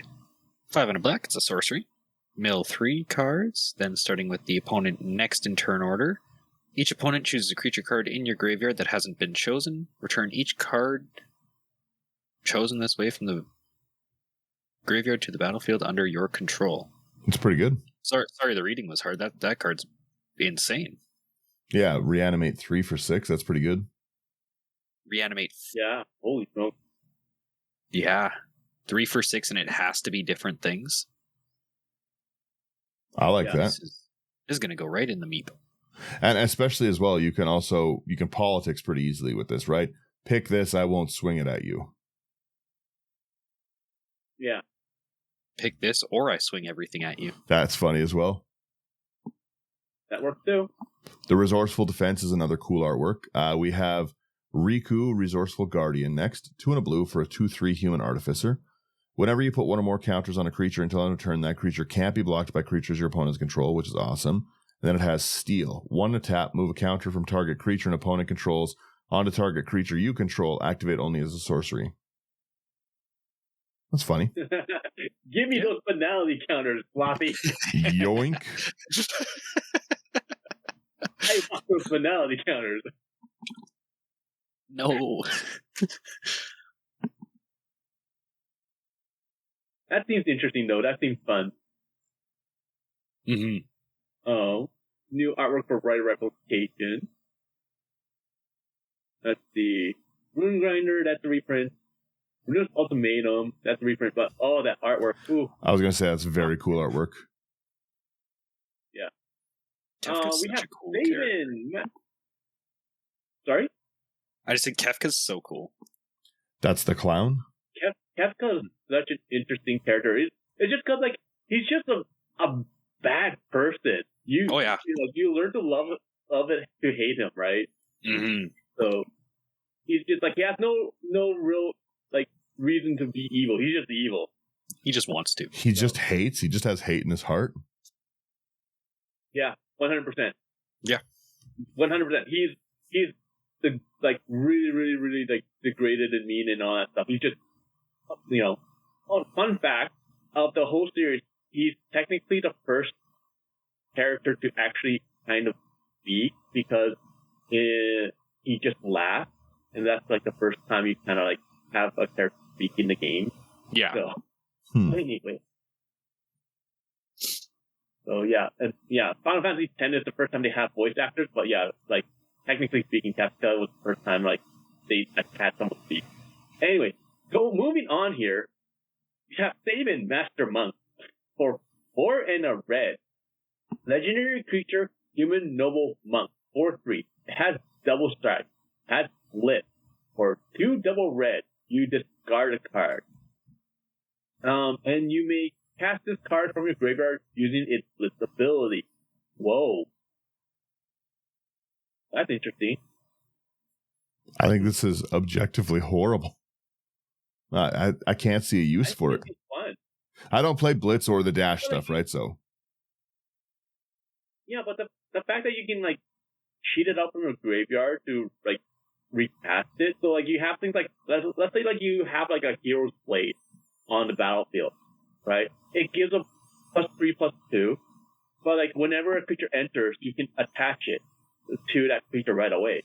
So your Saban becomes like a 7/6 or sorry, a 7/5 double strike. I guess that's true, yeah, because you are avoiding commander tax, and every creature I've seen with a way to avoid the commander tax is breakable. Mm-hmm. Yeah. And that's the thing. I don't care. Like, I'll just bring it back. I'll attack you. It has double strike. So, like I said, with the Hero's Blade, like, there's other equipment out there that auto attach to creatures when they enter. That's only equipment. You're not even including, like, other things that will, like, double or their power or increase Saban's power, right? So, like, if you look back in the day, like, the Orcish Work Flame, like, green or red enchantment, it gives all your creatures +1/+0. Fine. It's a bad enchantment, but still, like, having stuff like that, so, like, you make your Saban, like, a 5/3 instead with double strike, that's still 10 damage. That's fair. I got caught up looking at this next one. I think it's you, Slothy? Yeah. Next one here is Sephiroth, Fallen Hero. 3 a red and a white for a 7/5 legendary human avatar soldier. Genova calls. Whenever Sephiroth attacks, you may put a cell counter on target creature until end of turn. Each modified creature you control has base power and toughness 7/5. And the Reunion. For 3 mana, you can sacrifice a modified creature to return this card from your graveyard to the battlefield tapped. That's pretty insane. I don't mind that one. I like that one a lot. I think that's crazy. Turn your 1/1s with like 1/1s with a 1/1 counter on it into 7/5s with a counter on it, so it's 8/6s. Using all the like Glimmer Wasp or whatever it's called. Yeah. I like that one. We have Setzer Wandering Gambler, 1/1 black, 1 red for a 2/2 human rogue pilot. When it enters, you create the Blackjack, a legendary 3/3 colorless vehicle artifact token with flying and crew 2. Whenever vehicle you control deals combat damage to a player, you flip a coin. Whenever you win a coin flip, create 2 tap treasures. I like that a lot. I love to flip coins. Oh, so random. All right. We finally get to Shadow, Mysterious Assassin for 2 in a black. Legendary creature, human assassin, death touch, 3/3. It has throw. Whenever Shadow deals combat damage to a player, you may sacrifice another non-land permanent. If you do, draw 2 cards, and each opponent loses life equal to the mana value of the sacrifice permanent. Wow. I like that. I like that a lot. They should have made him partner with his dog, the Interceptor. With the dog. Yeah, I agree. Like that feels like a lost opportunity. Yeah, because you bring the dog back. I say run it that way. Yeah. If it's on flavor, it's on theme.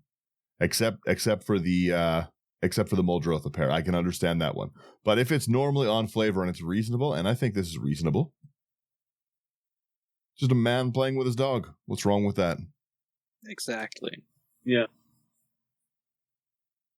Next up here we have Shalinda, Yavon Acolyte.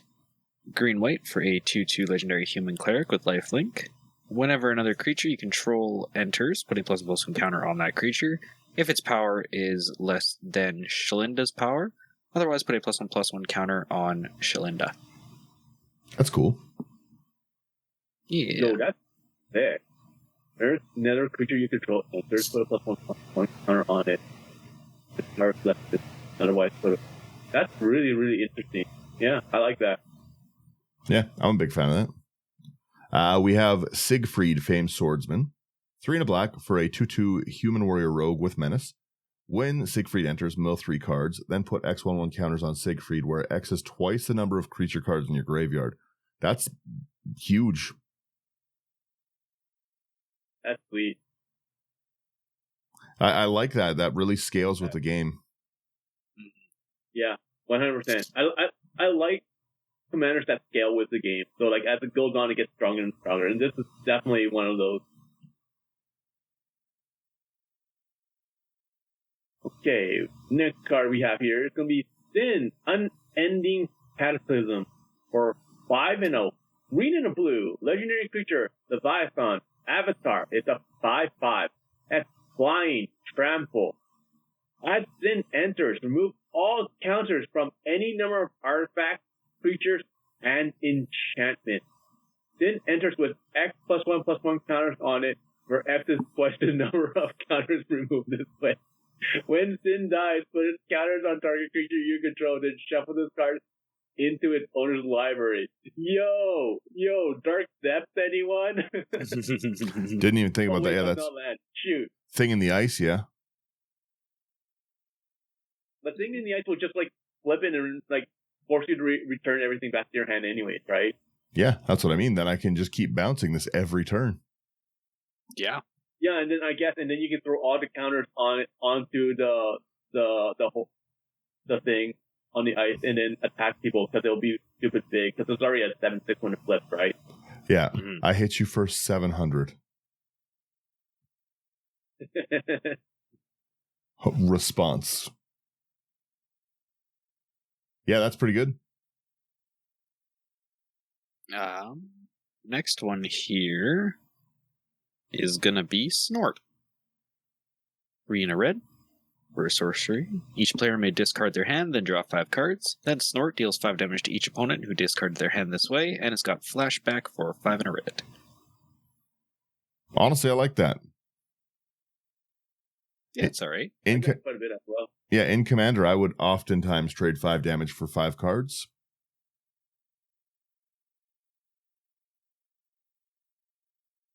Yeah, that's very cool. We have the Soldier Military Program, 2 and a white.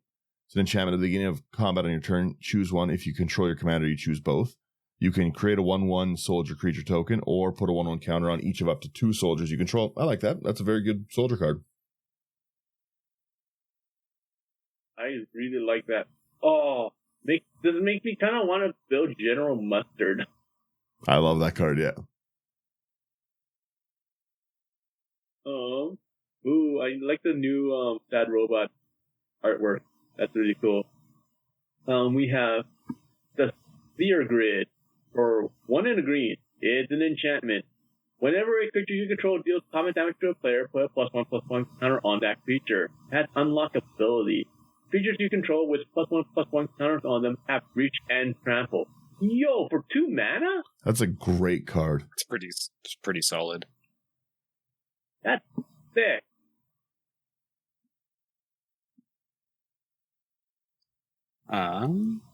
Next up, we've got Strago and Realm.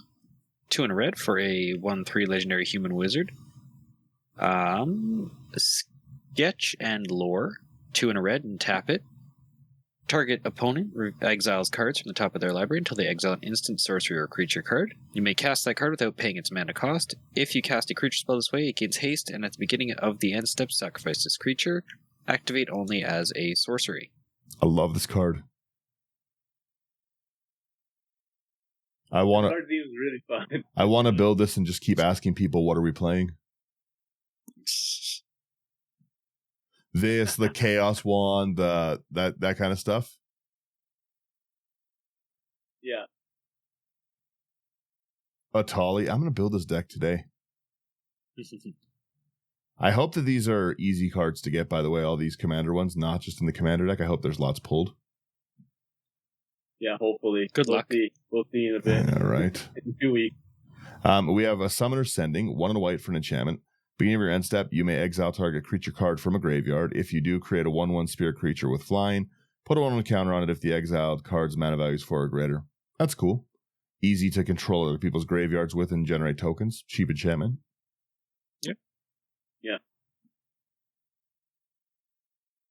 Oh, man, that's a big name.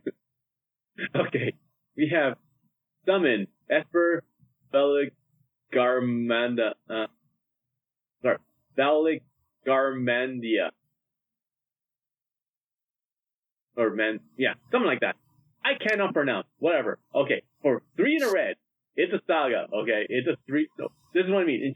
It's an enchantment creature saga Drake. It's a 3/3. It has flying haste at the very bottom. You see its abilities there. It has 4 chapters. First chapter is exile an instant or sorcery card from each graveyard. In chapters 2, 3, and 4 are add a red mana for each lore counter on this saga. You may cast an instant or sorcery card, exile this with this saga, and mana of any type can be spent to cast that spell. I like that. That's pretty cool. That seems really, really fun.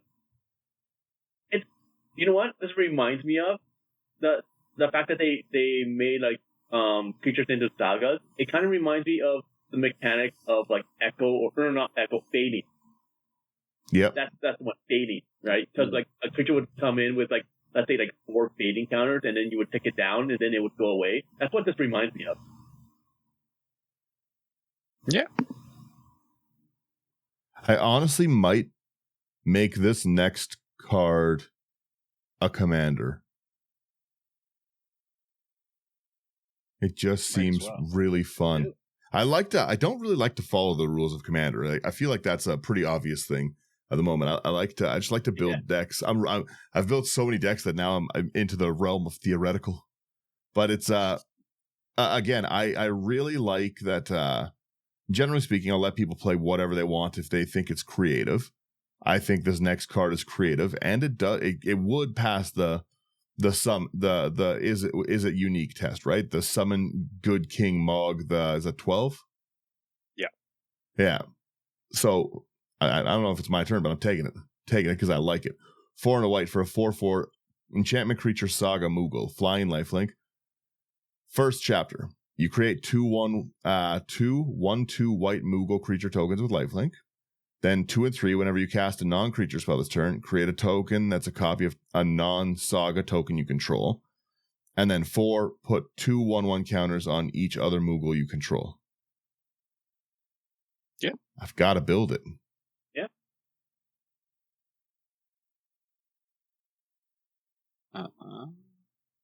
Yeah, I'll take this next one.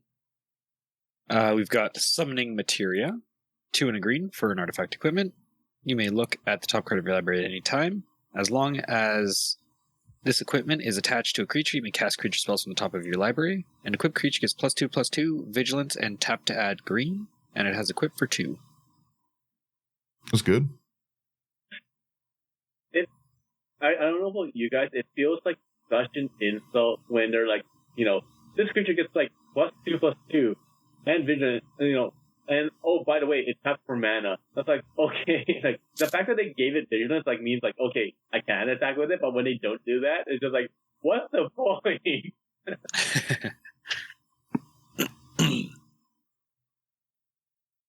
Okay, next one.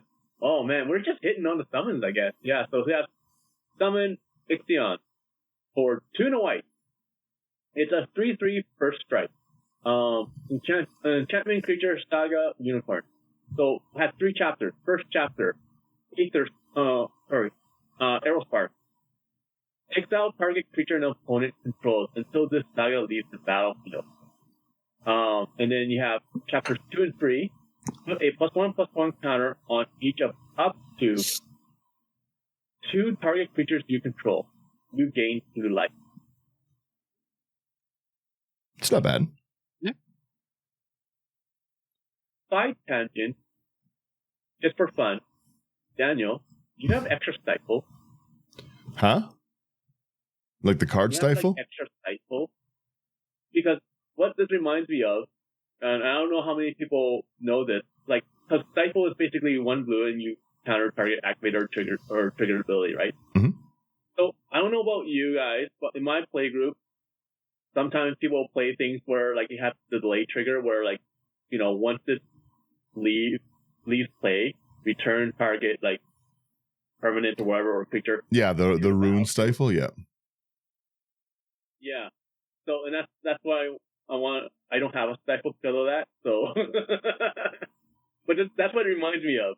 That's why I'm like side tangent. Like anyone that doesn't know, stifle is really fun for doing that, especially if like you exile someone's commander and they're like, yeah, I'll leave an exile, and they'll remove that one card, and they'll try to bring back their commander from exile. It's like, oh no, I'll stifle that. Now you're out a commander for the whole game.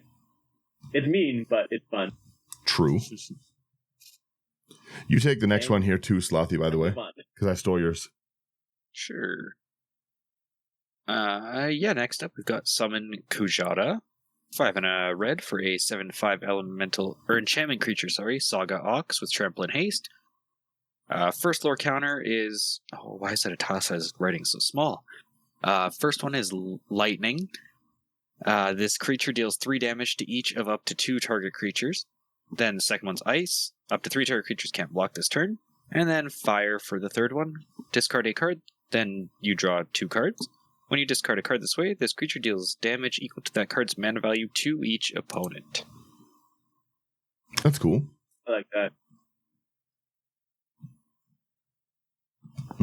We have Summon Mage's Sisters, a 4 and a green. 5/5 with haste, Saga Fairy. You choose one at random for 1, 2, and 3. So, combined powers, you put 3/1/1 counters on target creature. Defense, put a shield counter on target creature, gain 3 life. Or fight, this creature fights up to 1 target creature an opponent controls. Yep. I like that. I like this artwork a lot. It's cool. That's an interesting design. I really like this one. That's really cool. I guess next one is me. We have Summon Belfour. So it's a 4 and a blue. It's a 5/4 flyer. That's a enchantment creature, Saga Drake. Okay, so it has 4 chapters. First chapter, Sonic Wing. Each opponent chooses a creature with the greatest mana value among creatures they control. Return those creatures to their owner's hand. Oh, simple. But then 2, 3, and 4. Tap up to 1 target creature and put a stun counter on it. That's useful. Yeah. It's useful, but... Next up here, we've got the Summon Yajimbo. 3 and a white for a 5/5 enchantment creature, Saga Samurai with Vigilance. And I'm going to have to pull this one up again. The first chapter, exile target artifact, enchantment, or tapped creature an opponent controls. 2 and 3. Until your next turn, creatures can attack you unless their controller pays 2 for each of those creatures. And then 4, create X treasure tokens, where X is the number of opponents who control a creature with power 4 or greater. That's a great, ghostly prison effect. That's fun. That is very cool. I like this. Mm-hmm. A bunch of new... That Sunscorch Regent goes hard. Yeah, that's cool. For animus. Yeah, we have Tataru Taru, 1 and a white, 0/3 Dwarf Advisor. When Tataru Taru enters, you draw a card and target opponent may draw a card. Love this. Scion Secretary. Whenever an opponent draws a card, if it isn't that player's turn, create a tap treasure token. This ability triggers only once each turn. I like this a lot. I want to build this one so bad. Yeah, that's very cool. So much fun. Yeah, I just want to help people draw. I like this. Can you imagine this in CEDH where everyone's casting things on other people's turns? That's cool. I like this.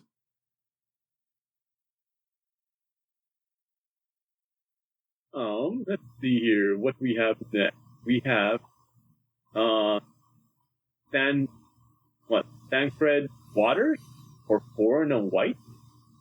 legendary creature human warrior 3/5. It has Flash. It has Royal Guard. When it enters, another target legendary permanent you control gains indestructible for as long as you control this card. Whenever you cast a non-creature spell, this card gains indestructible until end of turn. Can't pronounce nothing today. That's cool. Yeah. Very hard to remove. Again, probably not the commander, but a great card in the command, like the command zone, or in the 9. Yeah.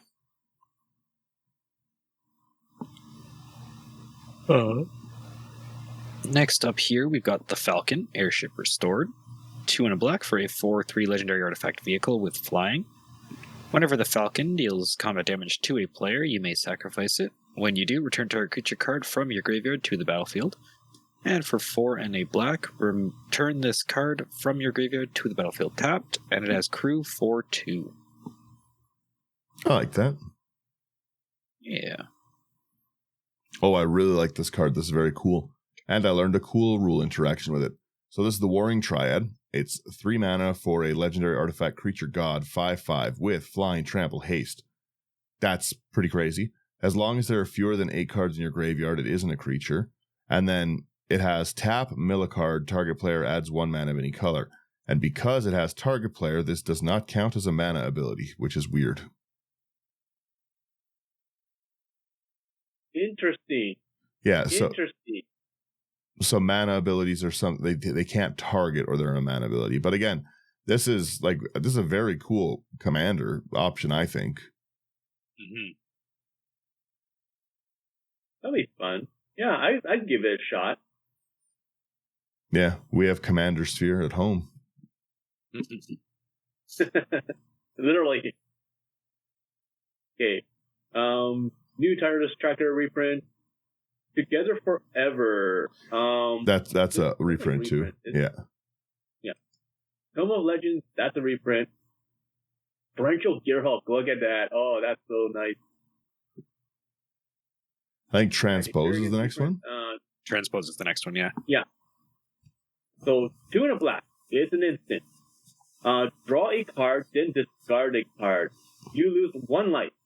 If this spell was cast from your hand, create a 0/1 black wizard creature token with whenever you cast a non-creature spell, this token deals 1 damage to each opponent, and it has rebound. I like that a lot. That's really cool. Mm-hmm. That seems fun. Next up, we've got Tromo, Seymour's Butler. 2 and a green for 2/3 a legendary creature Elf Advisor. Each other non-token creature you control enters with an additional +1/+1 counter on it. And you can pay 1 and tap to proliferate X times, where X is the number of non-token creatures you control that entered this turn. That's wild. That's a lot of proliferating for 1 mana. Mm-hmm. That could be a problem. So new Elf Commander. Yeah, that's... Or new Elf Ball Commander. Yeah, I think of just Atraxa, and Atraxa doesn't need a proliferate X cards commander or card. No. We have Ultimate Magic Holy. 2 and a white. Permanents you control gain indestructible until end of turn. If this spell was cast from exile, prevent all damage that would be dealt to you this turn, and then it has Foretell for 2 and a white. Nice. So it's like worse Fairy's Protection. Yeah. I really like that you can just threaten it, though. I love to threaten the table and stuff. I would have that in Foretell the whole time and be like, go ahead, but it's happening. Well, they won't now because they won't know because Foretell's like you. Oh, face down. Oh, I forgot about that. Yeah. So it's not like Adventure. Come at me, bro. Yeah. We do have the opposite here. There's going to be the Ultimate Magic Meteor. That's going to be 5 in a red. That's a sorcery. Meteor deals 7 damage to each creature. If this spell was cast from exile, for each opponent, choose an artifact or land that player controls. Destroy the chosen permanent, and it has Foretell for 5 in a red. That's very cool. Yeah. Then we've got Umaru, Raging Yeti, 5 in a red for a 6/6 legendary Yeti Berserker with Trample. At the beginning of combat on your turn, choose one at random. Other creatures you control get +3/+0 and Trample until end of turn. Discard your hand, draw 4 cards. Or Umaru deals 5 damage to any target. That's sick. I really like that. That's awesome. Mm-hmm. That is a really sick commander. Yeah, the pump, the removal, like the 5 damage any target bolt, or the discard your hand, draw 4. I love each of those. That's a really cool option.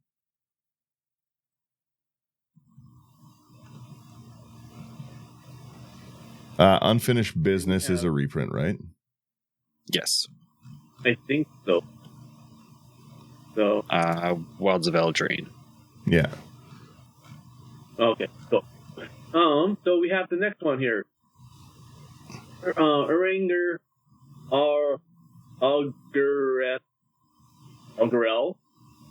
I don't know. It's a white and a blue legendary creature elf advisor. That's a 1/3. Whenever you play a land from exile or cast a spell from exile, you gain 2 life.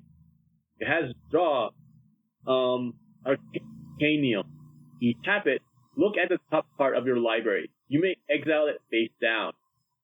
You can also tap it, and until end of turn, you may play cards, exile with it. Spells you cast this way cost 2 less to cast. I like that. That's pretty cool. Mm-hmm. So, actually, no, wait. Let me think about this for a second. Hang on. So, if I exile something, and then someone kills him as my commander, and I recast him, I can't cast that exile card because that card was exiled by a different version of it, in a sense, or not? Yes. So they're just trying to think of it if it's sort of like Rona. I wonder if there's any rules. But I know some cards you can do that and some cards you can't. That's the problem I have, right? So, sorry for everyone. The relationship only belongs to the permanent in play. Okay, that works out. Thanks, Thunder. It helps to have people in the chat. If it leaves, then it's lost. Yeah. Okay, so that is the way it is. Okay, cool. So I'm not wrong. So you have to be careful with this one. Fun. I think it's you here, Slothy. Do you want to take this one? We got all switched up. I'm the one who read the Yeti. Okay, yeah, I'll take Vincent, Vengeful Atoner, 2 in a red. Legendary creature, assassin, 3/3 menace. Whenever one or more creatures you control deal combat damage to a player, put a 1/1 counter on Vincent. Then Chaos. Whenever Vincent deals combat damage to an opponent, it deals that much damage to each other opponent if Vincent's power is 7 or greater. That's cool. Interesting. Yeah. Then we've got Waka, Devoted Guardian. 2 green-white for a 4/4 legendary human warrior with Reach and Trample. Whenever Waka deals combat damage to a player, destroy up to 1 target artifact that player controls, and put a +1/+1 counter on Waka. And at the beginning of your end step, if a counter was put on Waka this turn, put a +1/+1 counter on each creature you control. That's cool. That seems pretty good. Yeah. That Walking Ballista artwork is cool. Yeah, so cool.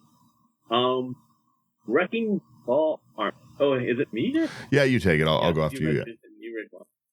Yeah. Wrecking Ball Arm for 2 mana. Legendary artifact. It's an equipment. Equip creature has base power and toughness 7/7 and can't be blocked by creatures with power 2 or less. Equip legendary creature for 3 mana, or if it's non-legendary or regular equip cost, it's going to be 7. I like it. Not bad. We have Yuffie, Materia Hunter. 2 in a red for a 3/3 human ninja with ninjutsu, 1 in a red. When Yuffie enters, gain control of target non-creature artifact for as long as you control Yuffie. Then you may attach an equipment you control to Yuffie. That's fun. Yeah. Yeah. Then we've got Yuna's Decision. 3 in a green for a sorcery. Choose one. Continue the pilgrimage. Sacrifice a creature. If you do, draw a card. Then you may put a creature card or a land card, or a land card from your hand onto the battlefield. Or find another way. Turn up to 2 target permanent cards from your graveyard to your hand. That's so good. I really, really enjoy this. That's pretty sweet. For 4 mana, I can just throw away a Llanowar Elf and put out like a Ulamog. Yeah. And a land? And a land. Yeah. All right, that's pretty good. Yeah, I like that. Next one. Yuna's Whistle for 1 double green. It's an instant. Reveal cards from the top of your library until you reveal a creature card. Put that card on or into your hand and the rest on the bottom of your library in a random order. When you reveal a creature card this way, put a X +1/+1 counters on target creature you control, where X is the mana value of that card. Huh. I like that. That's strong. Yeah. That's pretty good. Well, I think that's our last one. Yeah. Is it? Oh, yeah, it is. That was our last one. Holy smoke. We got there. I'm looking through. There's insane new artworks, though, for the rest of it. Mm-hmm. Yeah, this, for anyone that's a Final Fantasy fan, this is like a huge dream come true kind of sense, in a sense. Like, there's so much out there, like all the artwork and everything, like from so many key themes and moments in the games. It's just insane. I love the multiple secret rendezvous artworks. I think those are really cool.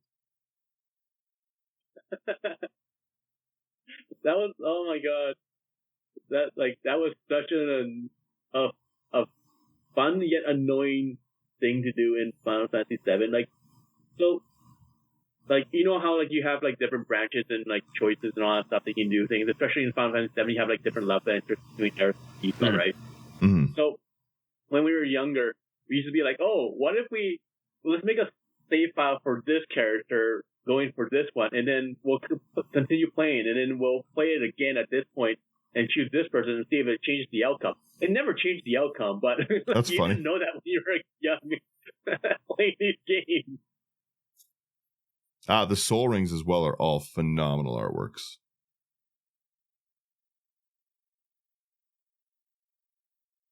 Everything looks fantastic. Everything looks so nice. Yeah, they really did a good job. Even if you're, again, I'm not a Final Fantasy fan, right? But the artwork is undeniably great on all of these cards. It looks very cool. Again, like I said, I'm not a fan of the SpongeBob, the Spider-Man kind of things. The Marvel things I'm not as much of a fan of even. But I like something that feels like it could fit in universe. This feels like it can fit in universe still. Yeah. Yeah, I'm just scrolling through here on the video, and you can see there's tons of great artworks. Yeah. I guess really looking forward to hopefully buying one of these commanders decks. I don't care which one it is. I just want to buy at least one if I can. Got to find them somewhere, right? I'm looking forward to this set quite a bit, just because I grew up with Final Fantasy. Daniel, I know you said you've never played it, but Slothy, have you played any of them before? Yep. I've played that's a decent amount of them. Fair. I think they did a great job for this. True. I was gonna say really quickly, do either of you have a favorite from this, something you have to build from these cards we talked about today? Slothy, do you have any choices? Damn it. I was hoping you would go first so I could have a second to relook through. There's a lot of cards here. Oh, no problem. I can go. I can go first. Like, I'm going to choose like every single one of these. No, I do have 3 in particular. Number 1 is I have to build this like the krill and the papalimo thing. I've got to illegal pair those. I have to build the saga one, the summon the good King Moog, or good King Mog. I think that's just really funny. But the one not like the one that is an actual commander is I kind of want to build this whatever you called the blue elder dragon thing. I'm not trying to pronounce that. Raisvulgar? Yeah, Raisvulgar, whatever it is. Yeah, I want to build this Voltron, this mono blue Voltron dragon. I think I could really, really wreck house with this thing. No one sees mono blue Voltron coming. That's true. No one expects it. Oh, and also the Baron. I also want to build that the clerics, the Boros clerics. I got a few that I wanted to build. There, now you guys have had your time. I kind of want to. Well, I want to build the Moogle Warrior one, but Lulu's interesting because of the proliferate. Like I've never really built a Super Friends deck before. That would be like an interesting way of doing it, because then like it's easy to proliferate and just ultimate all your your planeswalkers. Especially if you have like infinite mana. Let's face it, like we don't play with infinite combos, but if you had infinite mana and just like ultimate like all your planeswalkers, that would just be devastating.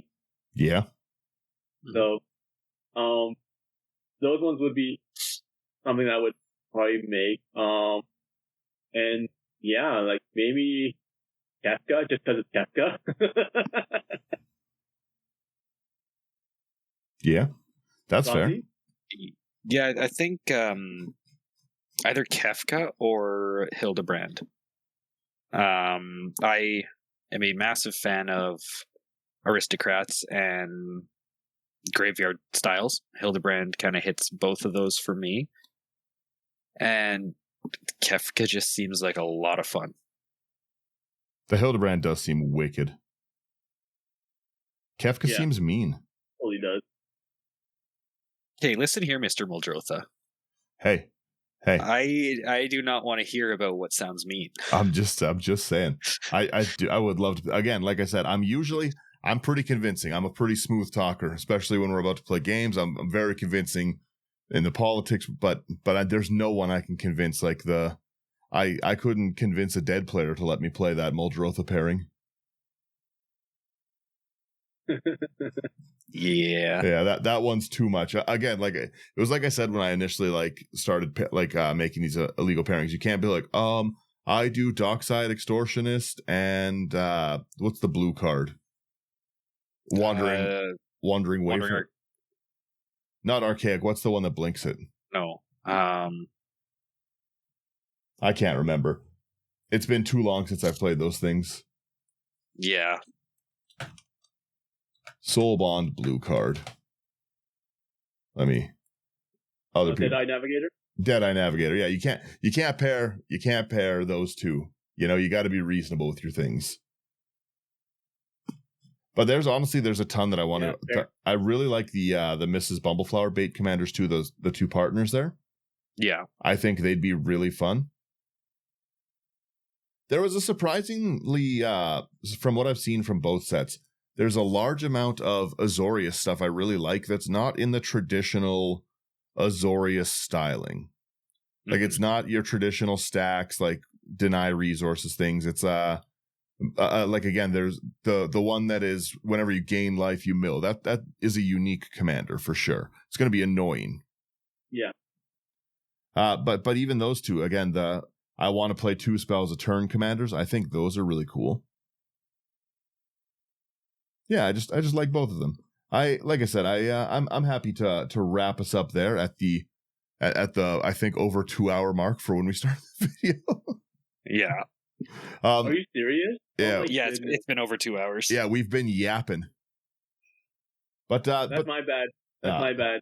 No, that's okay. Again, I like learning a lot of this Final Fantasy kind of stuff. But let me thank you for getting through our Yap Fest 2025. I want to thank everyone who gets through these episodes, listens, likes, shares, subscribes. It really does mean a lot. If you want to support us, that's the easiest way to do so. If you want to go above and beyond that, come over to Patreon, talk about deck builds, try explain to me why I shouldn't keep making illegal pairings. I'll probably not listen, but you can at least make your argument there.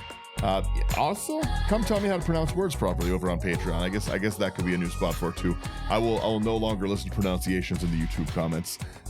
If you're looking for any of these cards, go to houseofcards.ca. Promo code IT99. That's going to get you a great discount. They've got wonderful stock. It supports us. It gets you cheap cards. It supports a wonderful business. They're awesome to work with. So yeah, go over there and throw these new decks in these AI armor sleeves.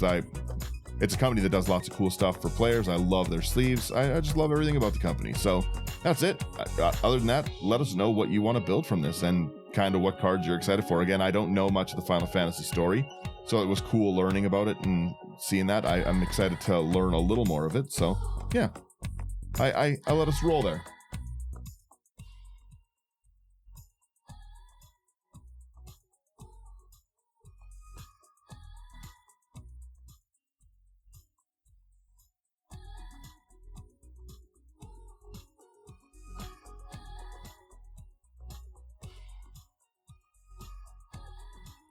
I'm going to pair the two dwarf wizards together. It's happening. They seem so fun. Bye, everyone. All right, later. See ya.